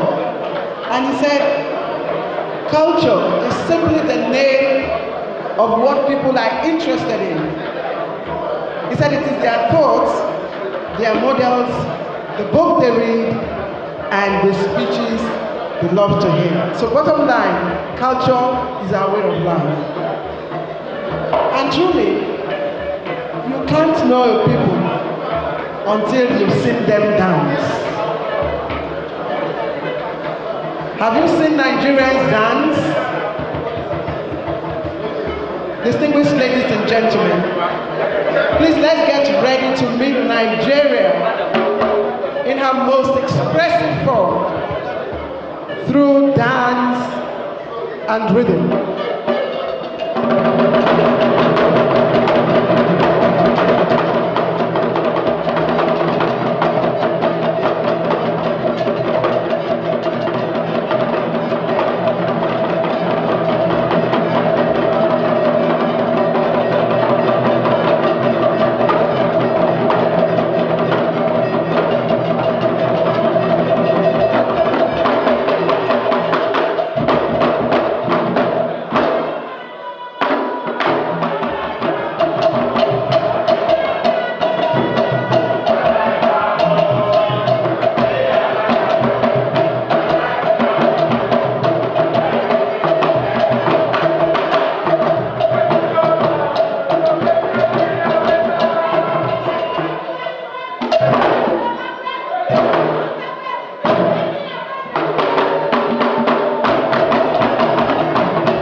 Your Excellencies, special invited guests, ladies and gentlemen, please let's give another round of applause to the cultural troupe for the short but impactful performance that we've had. We will recognize some of the dignitaries who are here in our midst, and some who are also members of the forum. His Excellency Patrick Ekotu, former Deputy Governor of Akwa Ibom State. Please let's give him a round of applause. He was deputy to the incumbent President of the Senate, Godswill Akpabio. Let's also recognize His Excellency Amobayo Marvelous. Amobayo Marvelous. Amobayo Marvelous. All right, so thank you very much for being around. Yeah.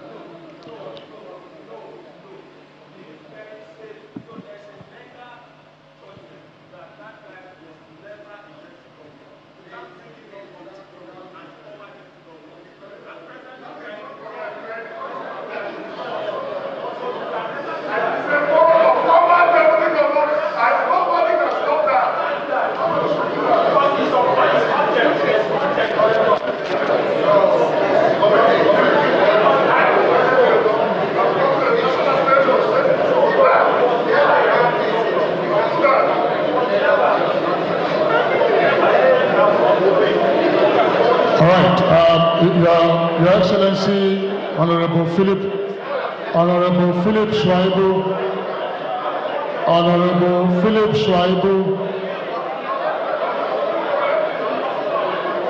Honorable Philip Schwaibu, the National Chairman of the Forum, is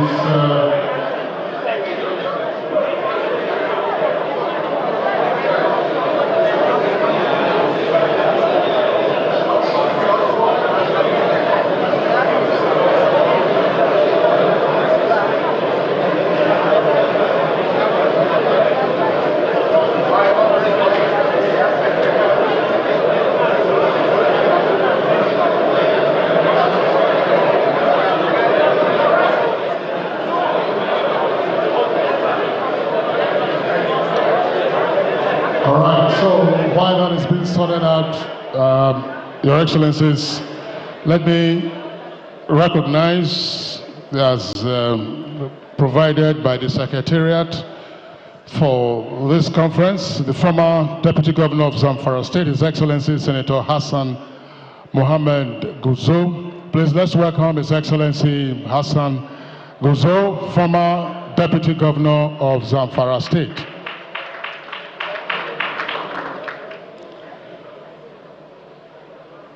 It's interesting. I think when things like this happen, then you get a few ideas. Maybe we may have to re-establish the bona fides of whoever is in the hall here. But obviously, everyone is here with positive intentions, and we also are law-abiding, and so we follow due process. The former Deputy Governor of Old Benue State, His Excellency Sule Iyaji. All right, so please let's give him a round of applause. Old Benue State, His Excellency Sule Iyaji.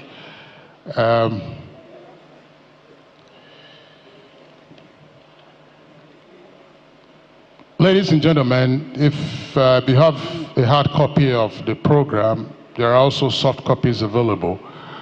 You would have noticed that we are supposed to have two chairmen, chairman and the co-chair. And it turned out that one of the chairmen wasn't immediately available.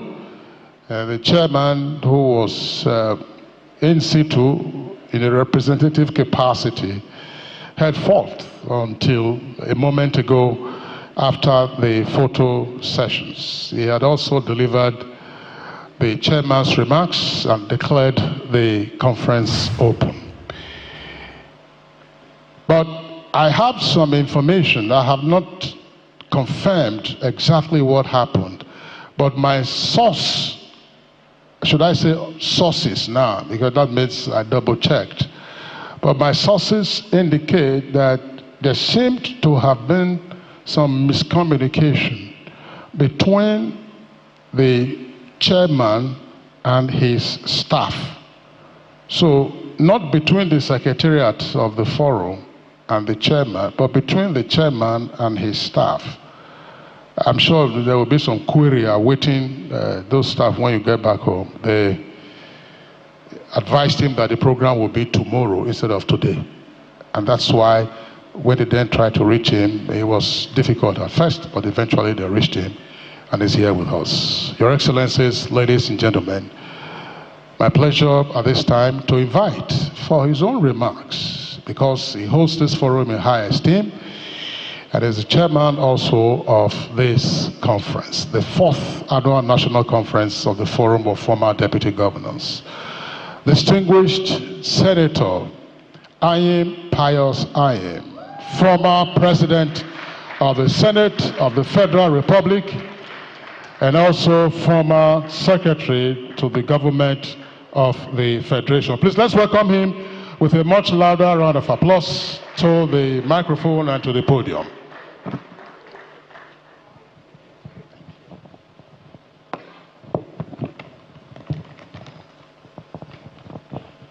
Your Excellencies, more particularly the chairman of this forum, Your Excellencies, the serving deputy governors, then former deputy governors, Your Excellency, the police ambassador to Nigeria, invited guests, distinguished ladies and gentlemen.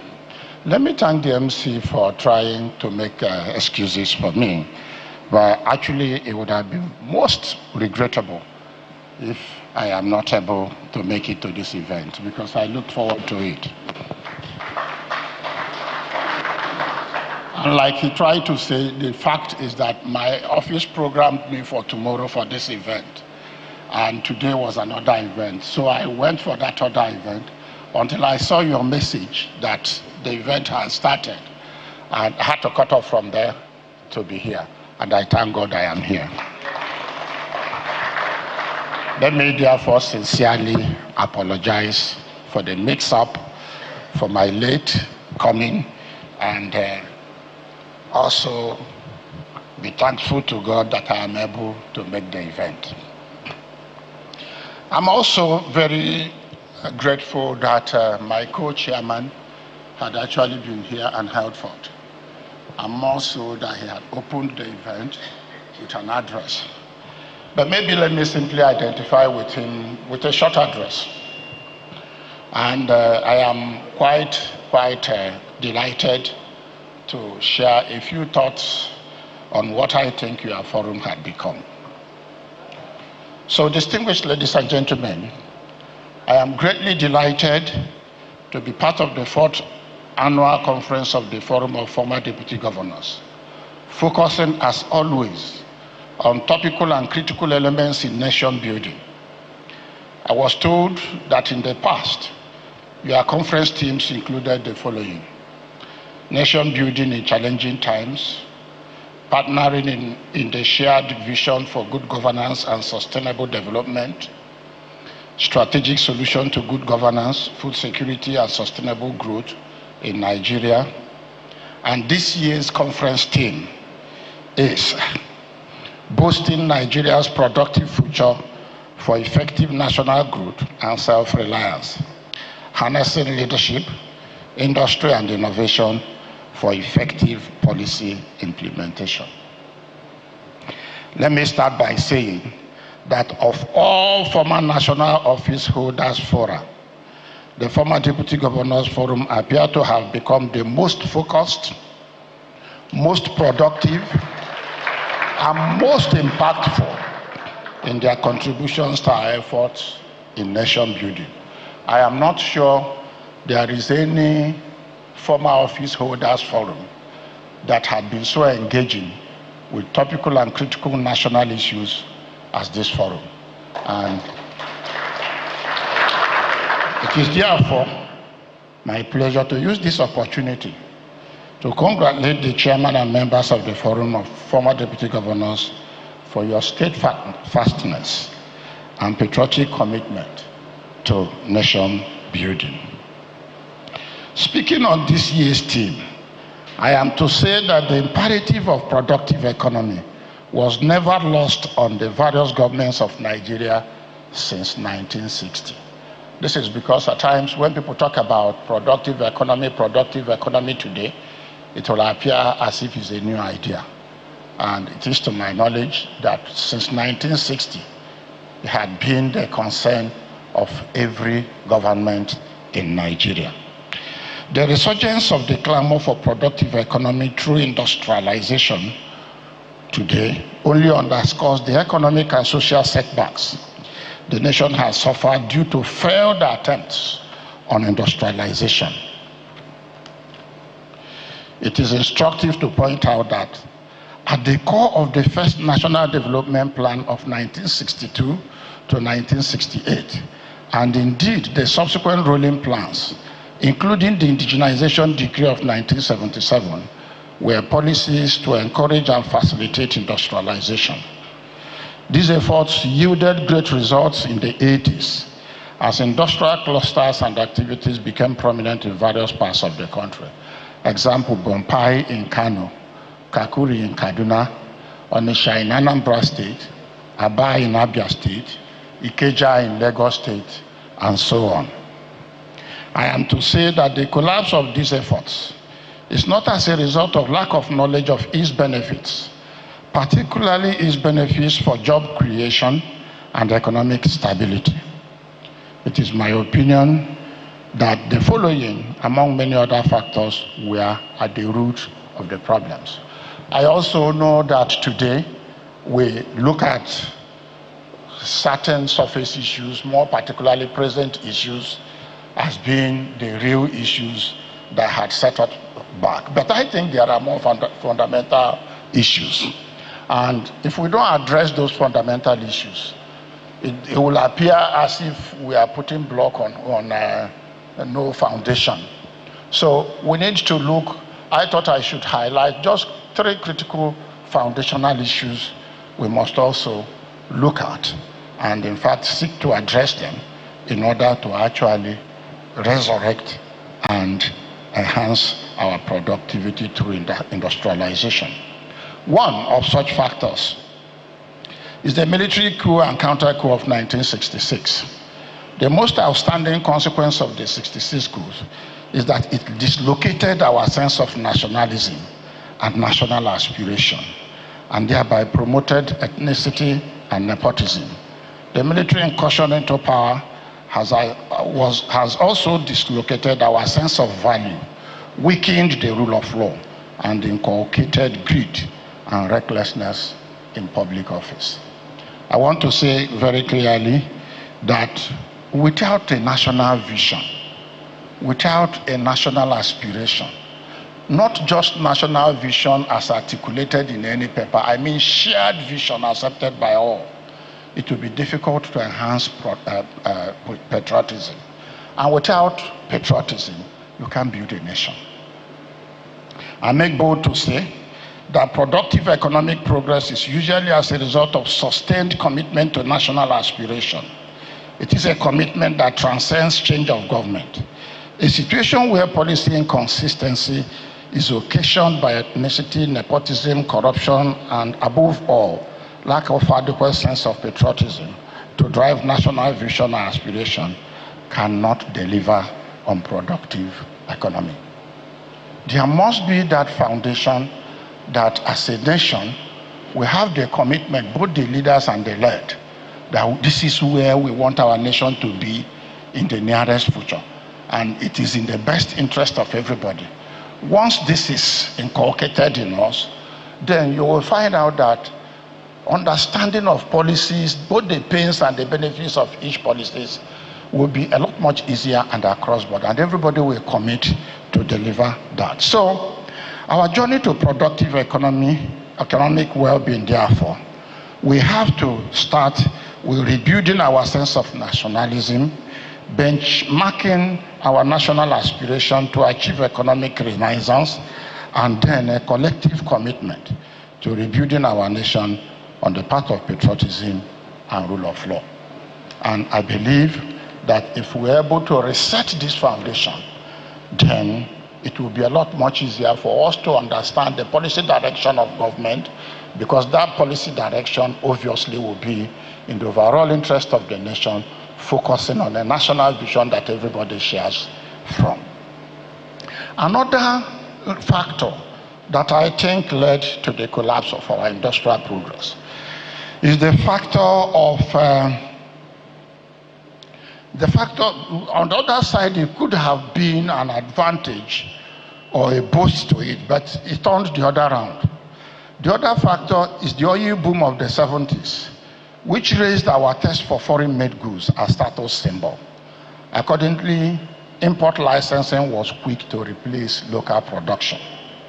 It is evident that local products are generally regarded as inferior goods, and the ability to afford foreign-made goods, on the other hand, are matters for those who have arrived. I am sure none of us that came here today came on a locally made vehicle. And if the market is not there, then who invests to sustain losses? So it is evident that local products are generally regarded as inferior goods, and the ability to afford foreign-made goods, on the other hand, are matters for those who have arrived. It is the market that stimulates production. A situation where we cannot patronize locally made goods, how do you encourage investors to plunge into losses? In this regard, effort must be made to encourage the taste for locally made goods as a mark of national pride and as a commitment to secure our future. Finally, Nigeria signing on to the World Trade Organization agreement in December 1994 was another major factor that had collapsed our industrial effort. The World Trade Organization agreement encouraged globalization and trade liberalization, resulting in our economy becoming a dumping ground for cheap goods from abroad, particularly as our underdeveloped infrastructure could not compete with efficient and more cost-effective production systems of the developed world. And I know, and I encourage us, more particularly as it were, that the World Trade Organization agreement had almost collapsed. You find out that every country is going back to itself to actually hold back its economy into its own hand and build it to what it wants it to be. But I know that when we signed into the World Trade Organization, we signed in on about December 1994, and it took effect in 1995, early 1995. Then foreign goods were flooded into the country, and that's when the textile industries in Kakuri collapsed. That's when most of the industries in Ikeja collapsed.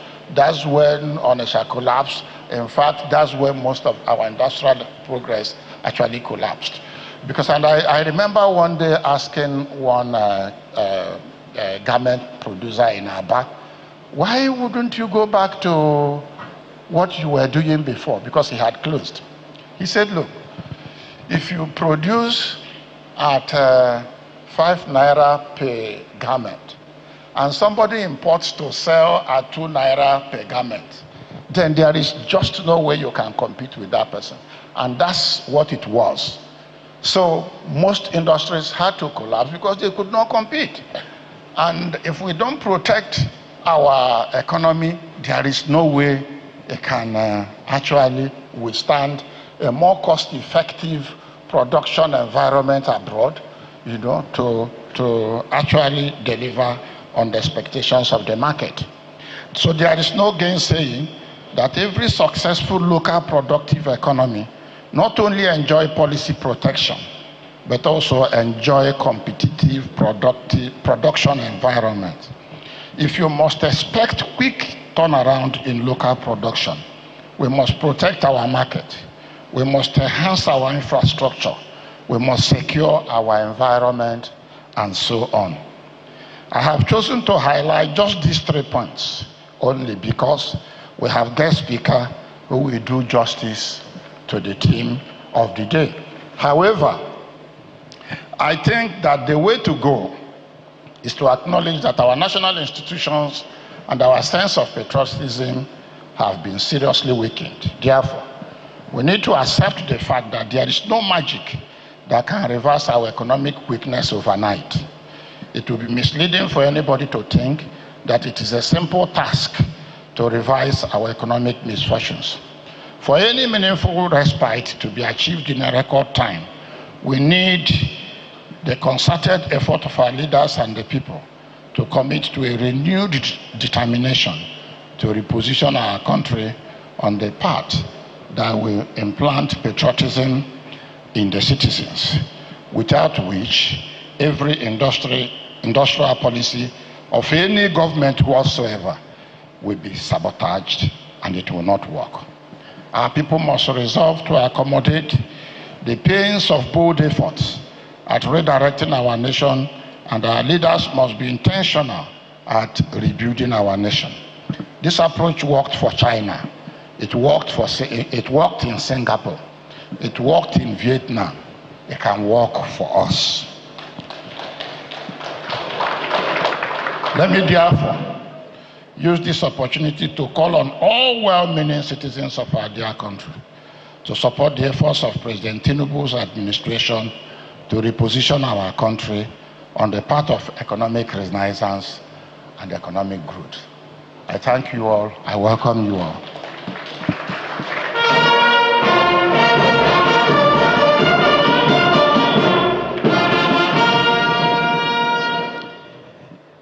Please, let's put our hands together again for distinguished Senator Aim Pius Aim, former President of the Senate of the Federal Republic of Nigeria during the 5th National Assembly. His name alone rings with purpose, steady, balanced, and of course, resonates like the man himself. Distinguished ladies and gentlemen, we're gradually moving to the critical period, and that's the time to take our keynote address. But before then, let me quickly take these recognitions. Engineer Dauda Musa, FNSE, Executive Committee member, representing President of the Nigerian Society of Engineers, Engineer Margaret Aino Oguntala, FNSE. Please, can we put our hands together? Thank you, sir. Let me also quickly acknowledge Professor Onje Gie Wado, former Deputy Governor of Nasarawa State, who also is a BOT member. Can we put our hands together, please? And His Excellency Patrick Ekwotu, former Deputy Governor of Akwa Ibom State. He's also here. Can we put our hands together? Thank you, sir. For those of you who are putting your hands together, thank you. Please put your hands together again.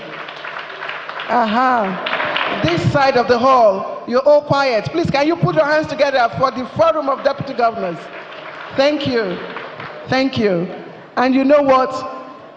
Our keynote address will be taken by a very special person.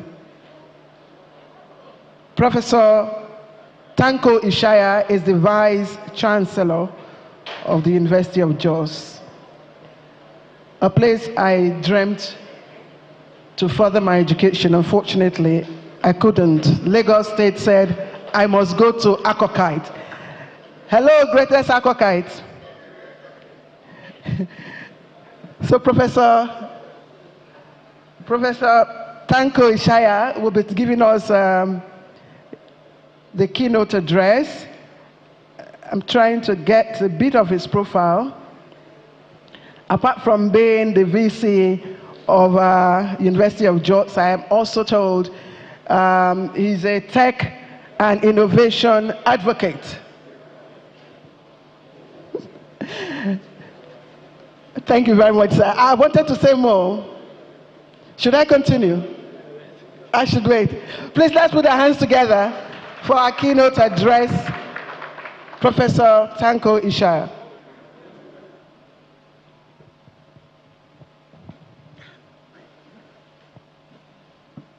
Thank you very much, MC. The chairman of this occasion, His Excellency, Distinguished Senator Anyim Pius Anyim, the former Senate President, and the co-chair who has just left, Your Excellency, the Executive Governor of Borno State, Professor Babagana Zulum, who is here ably represented by the Deputy Governor. Let me, on behalf of all the professors, congratulate the Executive Governor of Borno State for receiving an award of innovation. I think you should tell him that we are all proud of him, and we are proud of what he's doing in the state. That is what it takes to be a professor and to be a leader. Congratulations, thank you. Your Excellency, the National Chairman, Dr. Chris, Aloze Akomas, Your Excellencies, distinguished guests, my colleagues, Vice Chancellors that are here present, professors, ladies and gentlemen, let me stand behind or hide behind an excellent protocol that has already been established, and to go straight to deliver my keynote address. Even though, like I was just saying, sharing that His Excellency, Distinguished Senator Anyim Pius Anyim, has already delivered a keynote address. I'm probably just here to, to have a further conversation on the keynote address that His Excellency has delivered.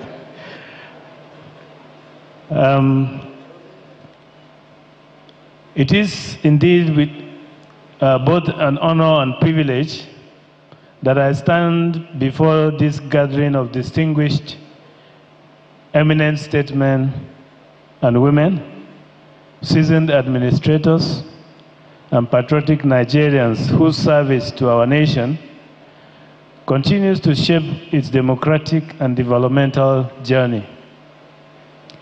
I thank the forum sincerely for inviting me to share thoughts on the topic that goes to the heart of Nigeria's economic transformation, which is Nigeria's productive capacity for national growth and self-reliance, the role of leadership, industry, innovation in policy implementation. I believe also that the sub-themes are very apt and engaging.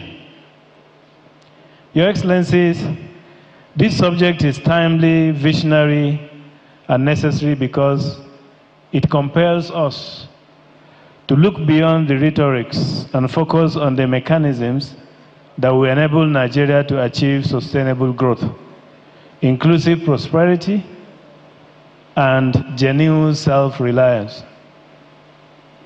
A sound productive capacity is not just an economic matter, but an inevitable ingredient of democratic governance.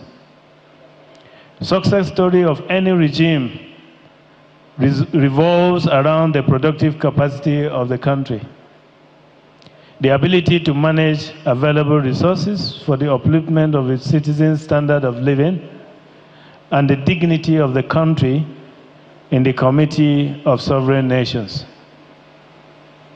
Let us therefore remind ourselves what productive capacity is all about.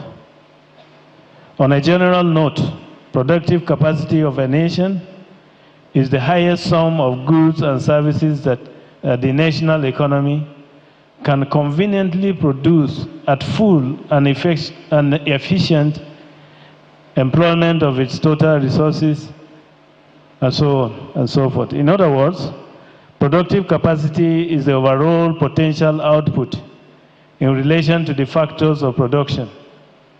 This includes labor, capital, entrepreneurship, technology, and of course, its natural resources. Your Excellencies, there's no debate on the abundance of resources available in Nigeria. There's no local government in Nigeria that is currently lacking in resources that will assist in the building of a strong nation with a sustainable economy. The task before us is how to boost the productive capacity and make Nigeria great. The strength of every nation depends on its productive capacity, no doubt. The ability to generate goods, services, ideas, and technology that meet domestic needs and contribute to global value chain. So there's two things here. When His Excellency emphasized on the local aspect of it, but also we need to contribute to the global value chain. It is not merely about having resources. It is about having the capacity and the discipline to transform those resources into wealth and well-being. For Nigeria, productive capacity must be anchored into three very important aspects. Number one is our youthful population, which is both a challenge and also an opportunity. Number two is on our vast natural resources. You will see them abound from agriculture to solid mineral resources. And number three, the growing intellectual and technological capacity, especially within our universities and of course innovation hubs. Productive capacity is dynamic and driven by socioeconomic factors, some of which include the following. Number one, the human capital. This is the ability of available workforce to put into action all acquired expertise, knowledge and experience obtained through formal and informal education, apprenticeship and training. The role of educational institutions is curriculum and sensitivity to both the local and of course the global challenge is very key. Number two is the physical capital. We are in the digital age. No nation can play down the role of technology in fostering productive capacity. The graduation, and of course, what we have seen to season of artificial intelligence today, is a window for optimization of the nation's productive capacity and resources. The University of Jos is not taking this challenge for granted. We are in the process of establishing a world-class center of artificial intelligence to foster production capacity and make us relevant in this dynamic society. The country is in their need of all kinds of state-of-the-art equipment, machinery, tools, and functional infrastructure to enhance physical capacity needed for our desired productive capacity. Number three is policy making. Productive capacity is a function of public policy making. The state of the nation's productive capacity will be reflected in some key socio-economic and political policies. This is more visible in monetary policies, such as the interest rate, regulation of fiscal policy, and review of investments in both private and public sectors. Number 4, business strategy.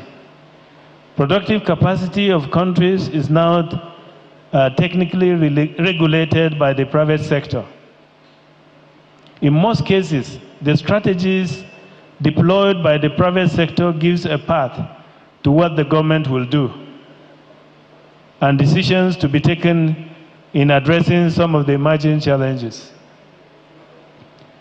Number 5 is that of inflation management. The principle of supply and demand have a direct impact on the productive capacity. When resources become scarce, prices are tended to rise. The rise in prices breeds inflation, which must be managed through policy making and, of course, monitoring. So what are some of the methods of increasing productive capacity? It is a common administrative practice to put in place policies that will increase productive capacity. And of course, just like His Excellency rightly said, we have all the policies. No government is satisfied with a stagnated productive capacity. Long-term and short-term mechanisms are always designed to ensure increasing capacity, productive capacity. While working out strategies for increasing productive capacity in a nation's economy, both the public and the private sectors are always made the point of reference. Economic and political considerations are always critically examined as it affects the private and the public sectors. Globally, most countries' economy is private sector driven, while the public sector serves more like a shadow of the general economy. In this case, we see policies that are of short term, meant to solve some temporary or emerging issues, mitigating against productive capacity of that particular country. This may be maybe the removal of certain tariffs or increasing the tariffs. It may be the tax holiday or ban on certain items in order to allow home products grow with minimal competition. And that is to emphasize the point that His Excellency, distinguished Senator Ayim Pius Ayim has earlier mentioned. Increase in wages, labor-friendly policies, and protection of the weak will promote productive capacity of the country. The comparative advantage production, the country fosters productive capacity by allowing specialization and comparative advantage. This can be done within the country, allowing localities grow their own special products. This may also be extended into international cross-border, allowing people produce what is cheaper and buy what it is produced at a more lower rate. The use of technology is very important. In this regard, adequate and modern technology deserves total attention. The government should embark on policies that will make our productive capacity be driven by technology. Obsolete machineries cannot help promote productive capacity in any given nation. Partnerships, assembly plants, equipment of higher institutions with relevant technology-based equipment are part of the drastic steps government may take at an interim basis, but will have long-term effect on the national productive capacity. Gone are the area of cash and food crops. Every crop is now cash crop. There's no local government in Nigeria without abundance of natural resource in commercial volume. Inasmuch as it is very important that we partner with skilled organizations outside the country to get the best of these resources, we must not look down on the capacity of the local and the traditional initiatives. To make the best use of our national resources in enhancing productive capacity in our university, for example, and many universities, every category of students take compulsory courses in entrepreneurship, information and communication technology. We did not stop at that. We now have most of the universities now have centers of entrepreneurship, and also the National Universities Commission run degree programs in entrepreneurship. Cyber security studies, public administration, and several other courses that will promote productive capacity at both public and private sectors are those that we are supposed to concentrate on. As far as institutions is concerned, government institutions must rise to the challenge of present-day realities. The institutions should not stick to laws and acts that are no longer useful to the present needs. Government institutions should lead the crusade for a progressive, productive capacity instead of allowing the private sector to dictate completely the tune. A productive institution will bring a new dawn, era of productivity, discipline, stability, and socio-economic transformation. This dawn is what we refer to as the national growth. And national growth, of course, is a plain language. Is the increase in the quality and quantity of goods and services produced by the nation's economy. This is usually measured by the country's gross domestic product.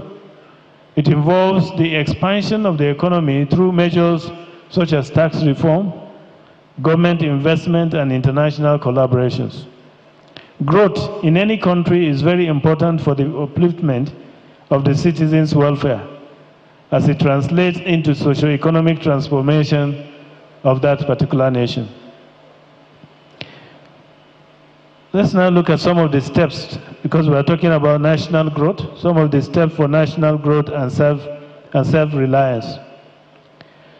There are several steps a nation can take to attain national growth through productive capacity. In practical terms, a nation like our beloved country and other countries within our socio-economic status may consider the following strategies. Number one, enlarge economic costs. We are to systematically open up every avenue that will increase our capacity to expand goods and services, but both for local and international consumption. We should engage our institutions to identify what can boost our economy, new areas of activities, and the demands at home, and of course, what are the demands internationally. We need to consciously adopt measures that inflation will adjust the country's gross domestic product over certain targeted periods. We need think tanks and strategic actions. There are several agencies and institutions with the capacity to prepare policy papers and working documents that will guide the government to embark on policies and programs that will foster good governance. There should also be a focus on digital revolution. Nigeria is very ripe for massive digital governance. We will agree, Your Excellencies, with me that the present government is taking bold steps to enhance digital government. Our investment in digital technology is the master key for growth and development of the country. We must at every level make technological advancement our driving force. The universities, especially our university, have taken several steps in promoting technology through applicable steps. These are visible in our Center of Food Security, in our Center of Excellence in Food Security, Centers of Excellence in Fight of Medicine, Research and Development, centers in the College of Medical Sciences, and so on and so forth.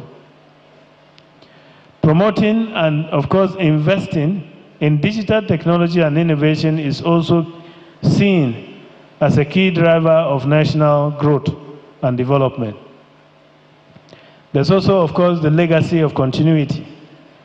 Legislation that will ensure continuity of lasting programs and policies should be put in place with provisions that will include compliance. Policy should not be regime-based. It should outlast the regimes. Review of policies and programs should not be a political agenda, but a national agenda. Your Excellencies, I will not preempt our erudite scholars who are fully prepared to take us through 5 impactful sessions. However, let us remind ourselves of the Nigerians' recent gross domestic product economic growth. Nigerians' GDP grew by only 4.23% in the second quarter of 2025, which is the fastest rate in 4 years. However, for the third quarter, we experienced a slow projection of 3.9%. This came to be simply probably because of the delayed efforts of some monetary policies that are easing instability in capital flow and also that of oil prices. The good news, however, is that other economic indicators present a positive environment, such as the decline in inflation and the recovery of services and non-oil sectors. National self-reliance. Your Excellencies, self-reliance does not mean isolation from global trade or technology. It means resilience. The ability to depend primarily on our internal strength, and that we are able to add value to our exports and reduce dependency in imported goods and foreign expertise.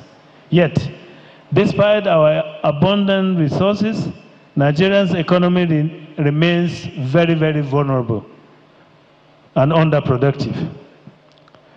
We export crude oil, but import refined petrol. We grow food, but still depend on imports. We educate brilliant minds, but often fail to harness their creativity, and instead, we allow other countries come in and pick these brilliant brains to their own countries and explore the creativity, their potentials, in order to grow their self-reliance and self-sufficiency. This is not a lack of potential. It is, to my own thinking, it is a leadership and a policy execution gap. And that's an area that we really need to focus on. I am very optimistic that we have a clear course to sail to greatness as a country. What we need is the political will, the sense of patriotism, identifying resourceful personnel and institutions that will put into use all the potentials in them, and government willingness to accept the professional input without political discrimination. This we can attain through a deliberate national self-reliance. This simply means we must be conscious of our identity as a sovereign nation. We must throw away the garment of dependence, create a deep sense of patriotism that will take into consideration our capacity as a nation. The steps to clear political agenda that will bring to fore our economic potentials. The comparative advantages of self-sufficiency, lasting integrity, inclusiveness, and of course, national security. For us as a nation, I think we have 5 key steps to enhance national self-reliance needed for boosting our productive capacity. These, of course, include, number 1, engaging citizens in economic and political affairs of the country. Let the citizens have confidence in governance through inclusive policies, creating a sense of belonging with equal opportunities. This will translate to a culture of productive way of life, propelled by commitment, sacrifice, and active participation in matters that will promote unity and, of course, economic development. Upholding national sovereignty. The sovereignty of Nigeria should not be compromised in whatever disguise. No economic ties should enslave citizens and reduce governance to agent of foreign capital or neo-colonial leadership under the tag of globalization. Internal security of the nation is a key sign of legitimate governance. The government should not compromise its internal security.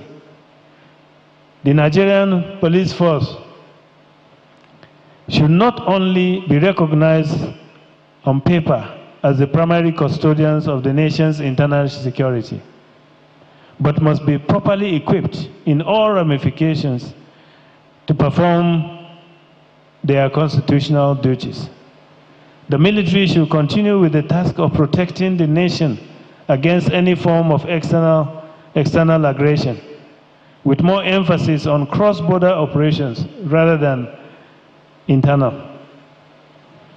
National pride is what we have as human resource. Natural resources and value systems should be promoted and protected to institutionalize sense of belonging and, of course, encourage local skills and local development. Last but not the least, we should totally value our local resources. And again, this is an emphasis on what His Excellency earlier said. We must cherish our products above imported products, promote exports above imports, and create avenue of national pride. So what is therefore the role of leadership in national productivity? We have already extracted issues around boosting productive capacity. There is absolutely no doubt that we can only advance with the right leadership. It is a common practice to blame leaders for any negative development and claim credit for things that are working well. A leader with adequate knowledge of national economy, what the citizens need, and how to move the country forward is highly needed to enhance productive capacity of our nation. Leadership remains the single most critical factor in determining a nation's productive trajectory. History teaches us that nations rise or decline not because of what they have, but because of what their leaders do with what they have. Nigeria has never lacked good ideas and has never lacked good policies.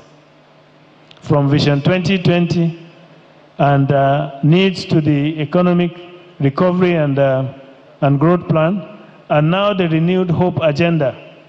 However, many of these initiatives have suffered from weak implementation, fragmented coordination, and in some cases, lack of continuity from one policy to another. In national leadership, every good leader has the potential to boost the economy, as there are citizens in all sectors of the society that are experts and very knowledgeable in various areas of specializations. Without parochial sentiments, a good leader will scout or shop for good hands, experts who can support the country, not primarily his administration, but the country as a whole. The leadership should develop a feedback strategy that will keep them above every situation. This means that the leader must be teachable, learning new facts, and allowing the experts to give professional submissions and advice. The leadership should devote resources for training and research, not holding to traditions that are not productive. Regular updates from various sectors, and also interact with organizations and countries with similar productive interests for collaboration and protection of the collective interest. The need to have legislative backing that will protect and promote productive capacity is very important. The laws may be amended based on emerging trends, not holding to unproductive and unprofitable legislation. Business environment should be friendly and promising with brighter future. This is the task of leadership. The local actors must be protected, especially those that are weak in terms of resource and capital. Relevant financial institutions and support agencies should be put in place by leadership to boost productive capacity. To unlock productive capacity, our leadership at all levels must, one, provide long-term vision that transcends political cycles. Number two, ensure policy consistency regardless of the change of administration. Number three, promote meritocracy and competence in public service appointments. Number four, lead with integrity, using public resources and public good. And of course, build institutions, not individuals, as the engines of governance continuity. The challenge before us is not a shortage of blueprints, but the failure to execute with discipline and accountability. A productive economy cannot grow in a climate where leadership lacks moral authority, or where the rule of law is compromised. Industry. Of course, Your Excellencies, let us always bear in mind that industries are the engine of economic transformation. Industry converts ideas and policies into tangible outcomes. However, Nigeria's industrial base has remained fragile for decades, undermined by erratic power supply, in some cases, infrastructural decay, limited access to credit, and weak linkages between research and development. Industries, therefore, have a key role to play in boosting productive capacity in any given country. Let us quickly look at just 5 essential ways industries can boost productive capacity. Number 1, identifying dependable source of raw materials. Industry should be able to identify and sustain a dependable source of raw materials needed for consistent quality production. This will make production chains to be regular and minimize search for alternatives and unstable price, which may force production to stop. Number 2, humane and reliable conditions of service for the workers. This will eliminate rapid migration of workers. We have now seen the JAPA, we are actually on the JAPA syndrome, where we see a lot of workers from various areas actually moving away, and industrial disputes. Hence, productivity will be steady and increase. Job security is very important in boosting productivity. Workers should have hope that they can build a career in their work place if productivity is to be properly boosted. Number 3, consumer-friendly products and cost is very important. The consumers should be allowed to give feedback, and such feedback should be attended to. This will increase patronage and innovation in the products, as consumers will give accurate information on the need for improvement. Interaction with government for certain support or concessions that will protect the industry against foreign competition. This will keep the industry alive against the tyranny of big industries, who may be enjoying government backing against the local industries. Number 5, cost of production. and selling prices of products must be in agreement if the industry want to remain in business and boost production. Specifically, we must redefine industrial policy around productivity and inclusion. We must empower small and medium-scale enterprises, which account for more than 80% of employment in our country. We must reinvigorate manufacturing, particularly in agro-processing, textile, and light industries, to substitute imports and also, of course, boost exports. We must create industrial clusters and special economic zones where innovation and production can thrive under shared infrastructure. And of course, we need to strengthen partnership between the universities, polytechnics, and other institutions and industry. We must work within the context of the triple helix to bridge the gap between research and also that of commercialization. A strong industrial base ensures that our raw materials from cassava to cocoa to lithium and crude oil are refined into products that generate jobs, foreign exchange, and of course, technological know-how. Without industries, leadership's vision remains abstract. With it, policy becomes production. On the issue of innovation, of course, innovation is the catalyst of modern productivity. Innovation is the lifeblood of the 21st century in economies. It is what differentiates nations that are merely resource-rich from those that are knowledge-rich. Innovation is not just about technology, it is about creative problem solving, using science, entrepreneurship, digital tools to address local challenges. In agriculture, for instance, it means precise farming and agri-tech.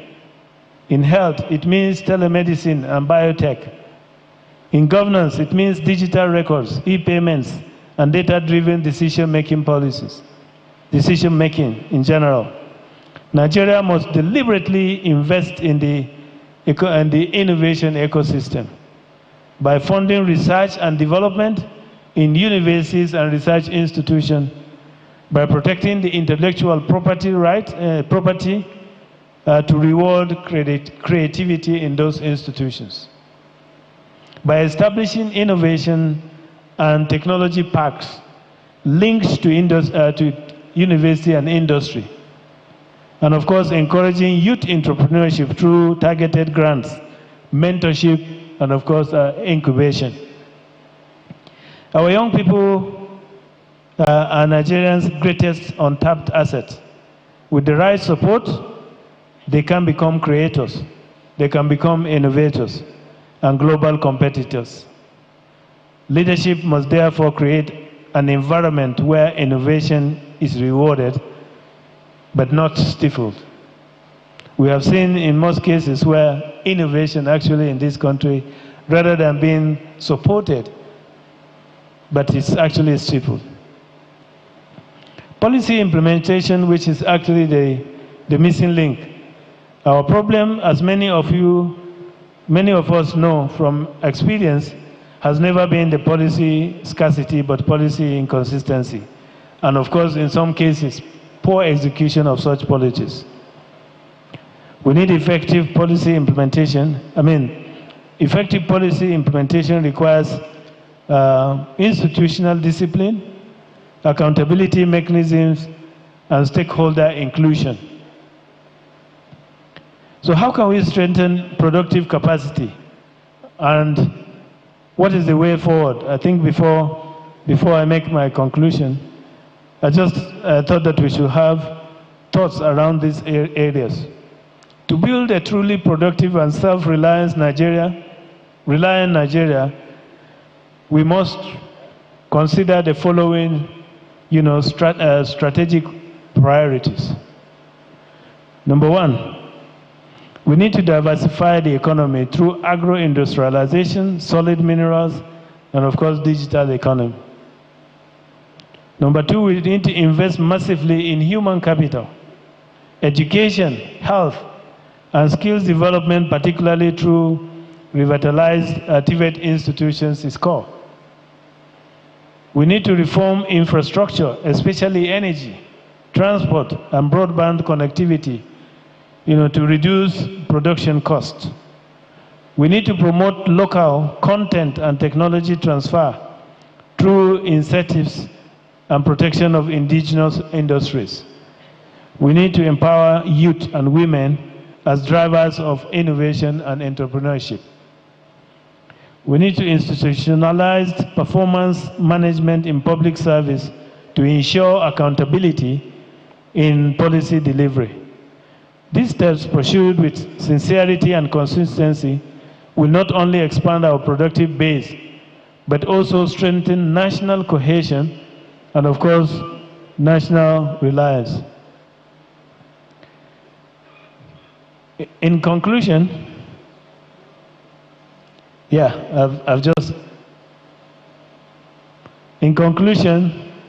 leadership should be for self-reliant future. Your Excellencies, our former deputy governors, you have all been part of Nigeria's journey, a journey of promise, a journey of progress, and persistent challenge, unfortunately. But we must look forward. Nigeria stands today at a crossroad. We can continue to manage poverty, or we can create prosperity through productivity. We can keep recycling plants, or we can implement them with courage and discipline. True self-reliance will not come from protectionism, but from production, from value creation, innovation, and responsible leadership that translates policy into progress. The call to action, therefore, is clear. Let leadership inspire productivity. Let industry drive innovation. Let policy translate vision into measurable outcomes. If we align these three forces, leadership, industry, and innovation, Nigeria will not only achieve national growth, but also secure a future built on dignity, creativity, and self-sufficiency. Your Excellencies, I have briefly laid the foundation of what we are going to expect from our speakers and various panels. And like I said earlier before I started, I'm just here to discuss further the keynote address that His Excellency earlier on presented. My submission is that we have what it takes to boost productive capacity in Nigeria. This is not just the task of government, but a task for everybody. Let this forum, rich with wisdom and experience, continue to be a voice of principled leadership, sound economic vision, and effective governance in our beloved country. I want to note with a sense of appreciation and gratitude to our university, the University of Jos, that is very, very well represented and active in this noble forum.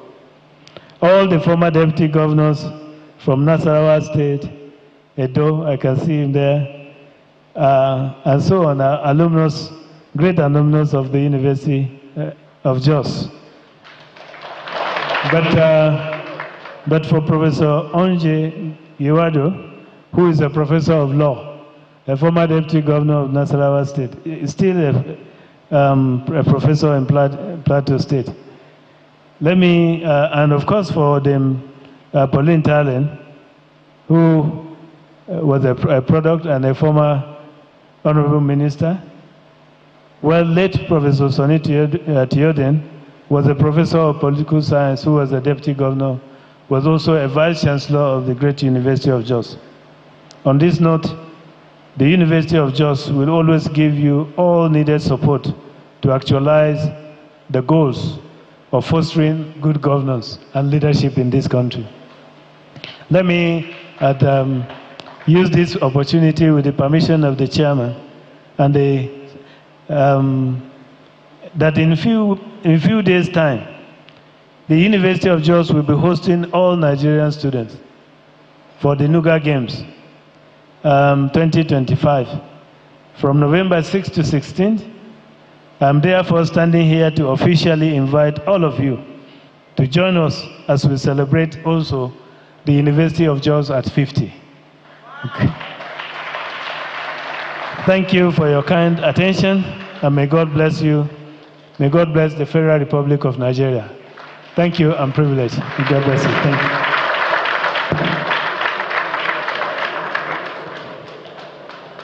Please, let's appreciate Professor Tanko Ishaya, the Vice Chancellor of the University of Jos, once again. Thank you, Professor.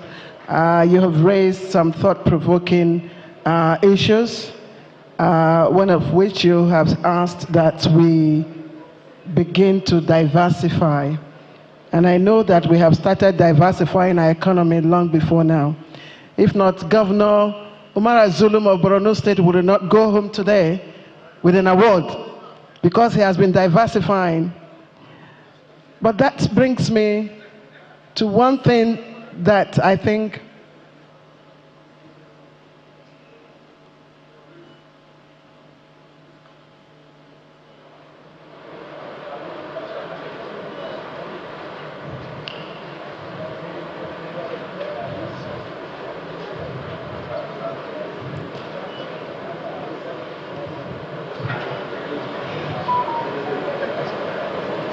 Thank you, sir. So one capacity that I think that needs to be developed is leadership integrity.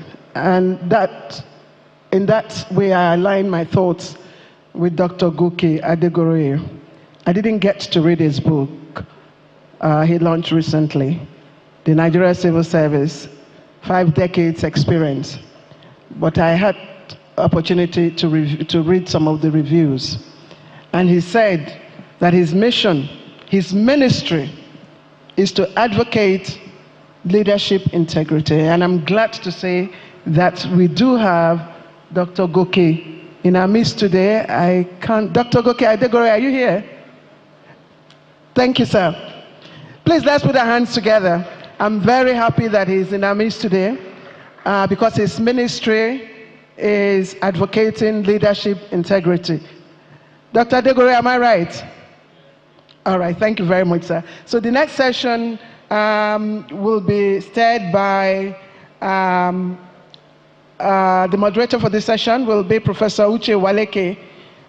He's, of course, Nigeria's first professor of capital market, a widely respected economic analyst,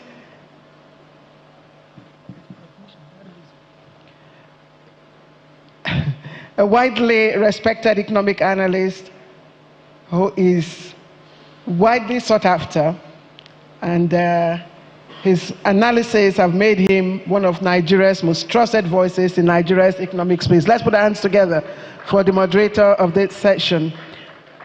Thank you very much. I'll quickly read out the panelists. Professor Adeyi Ademola. Professor Adeyi Ademola is a professor of governance, identity politics and development communication at the University of Jos. He's Professor Ademola, are you here? Please, let's put our hands together. He's known for his clarity of thought, decades of impactful scholarship. He remains a guiding light in academia and public service. And let me also welcome Dr. Goke Adegoroye, who is a seasoned administrator, former DG Bureau of Public Service Reforms, one of Nigeria's most authoritative voices in public sector transformation and sustainable governance frameworks. Like I said earlier on, his main ministry is advocating leadership integrity. Let's put our hands together for Dr. Goke Adegoroye. Ambassador designate Michael Tisan, Embassy of Poland in Abuja, is also here. He represents the Embassy of Poland, brings wealth of diplomatic experience, and of course, he has a very strong commitment to strengthening bilateral ties and educating exchange between Poland and Nigeria.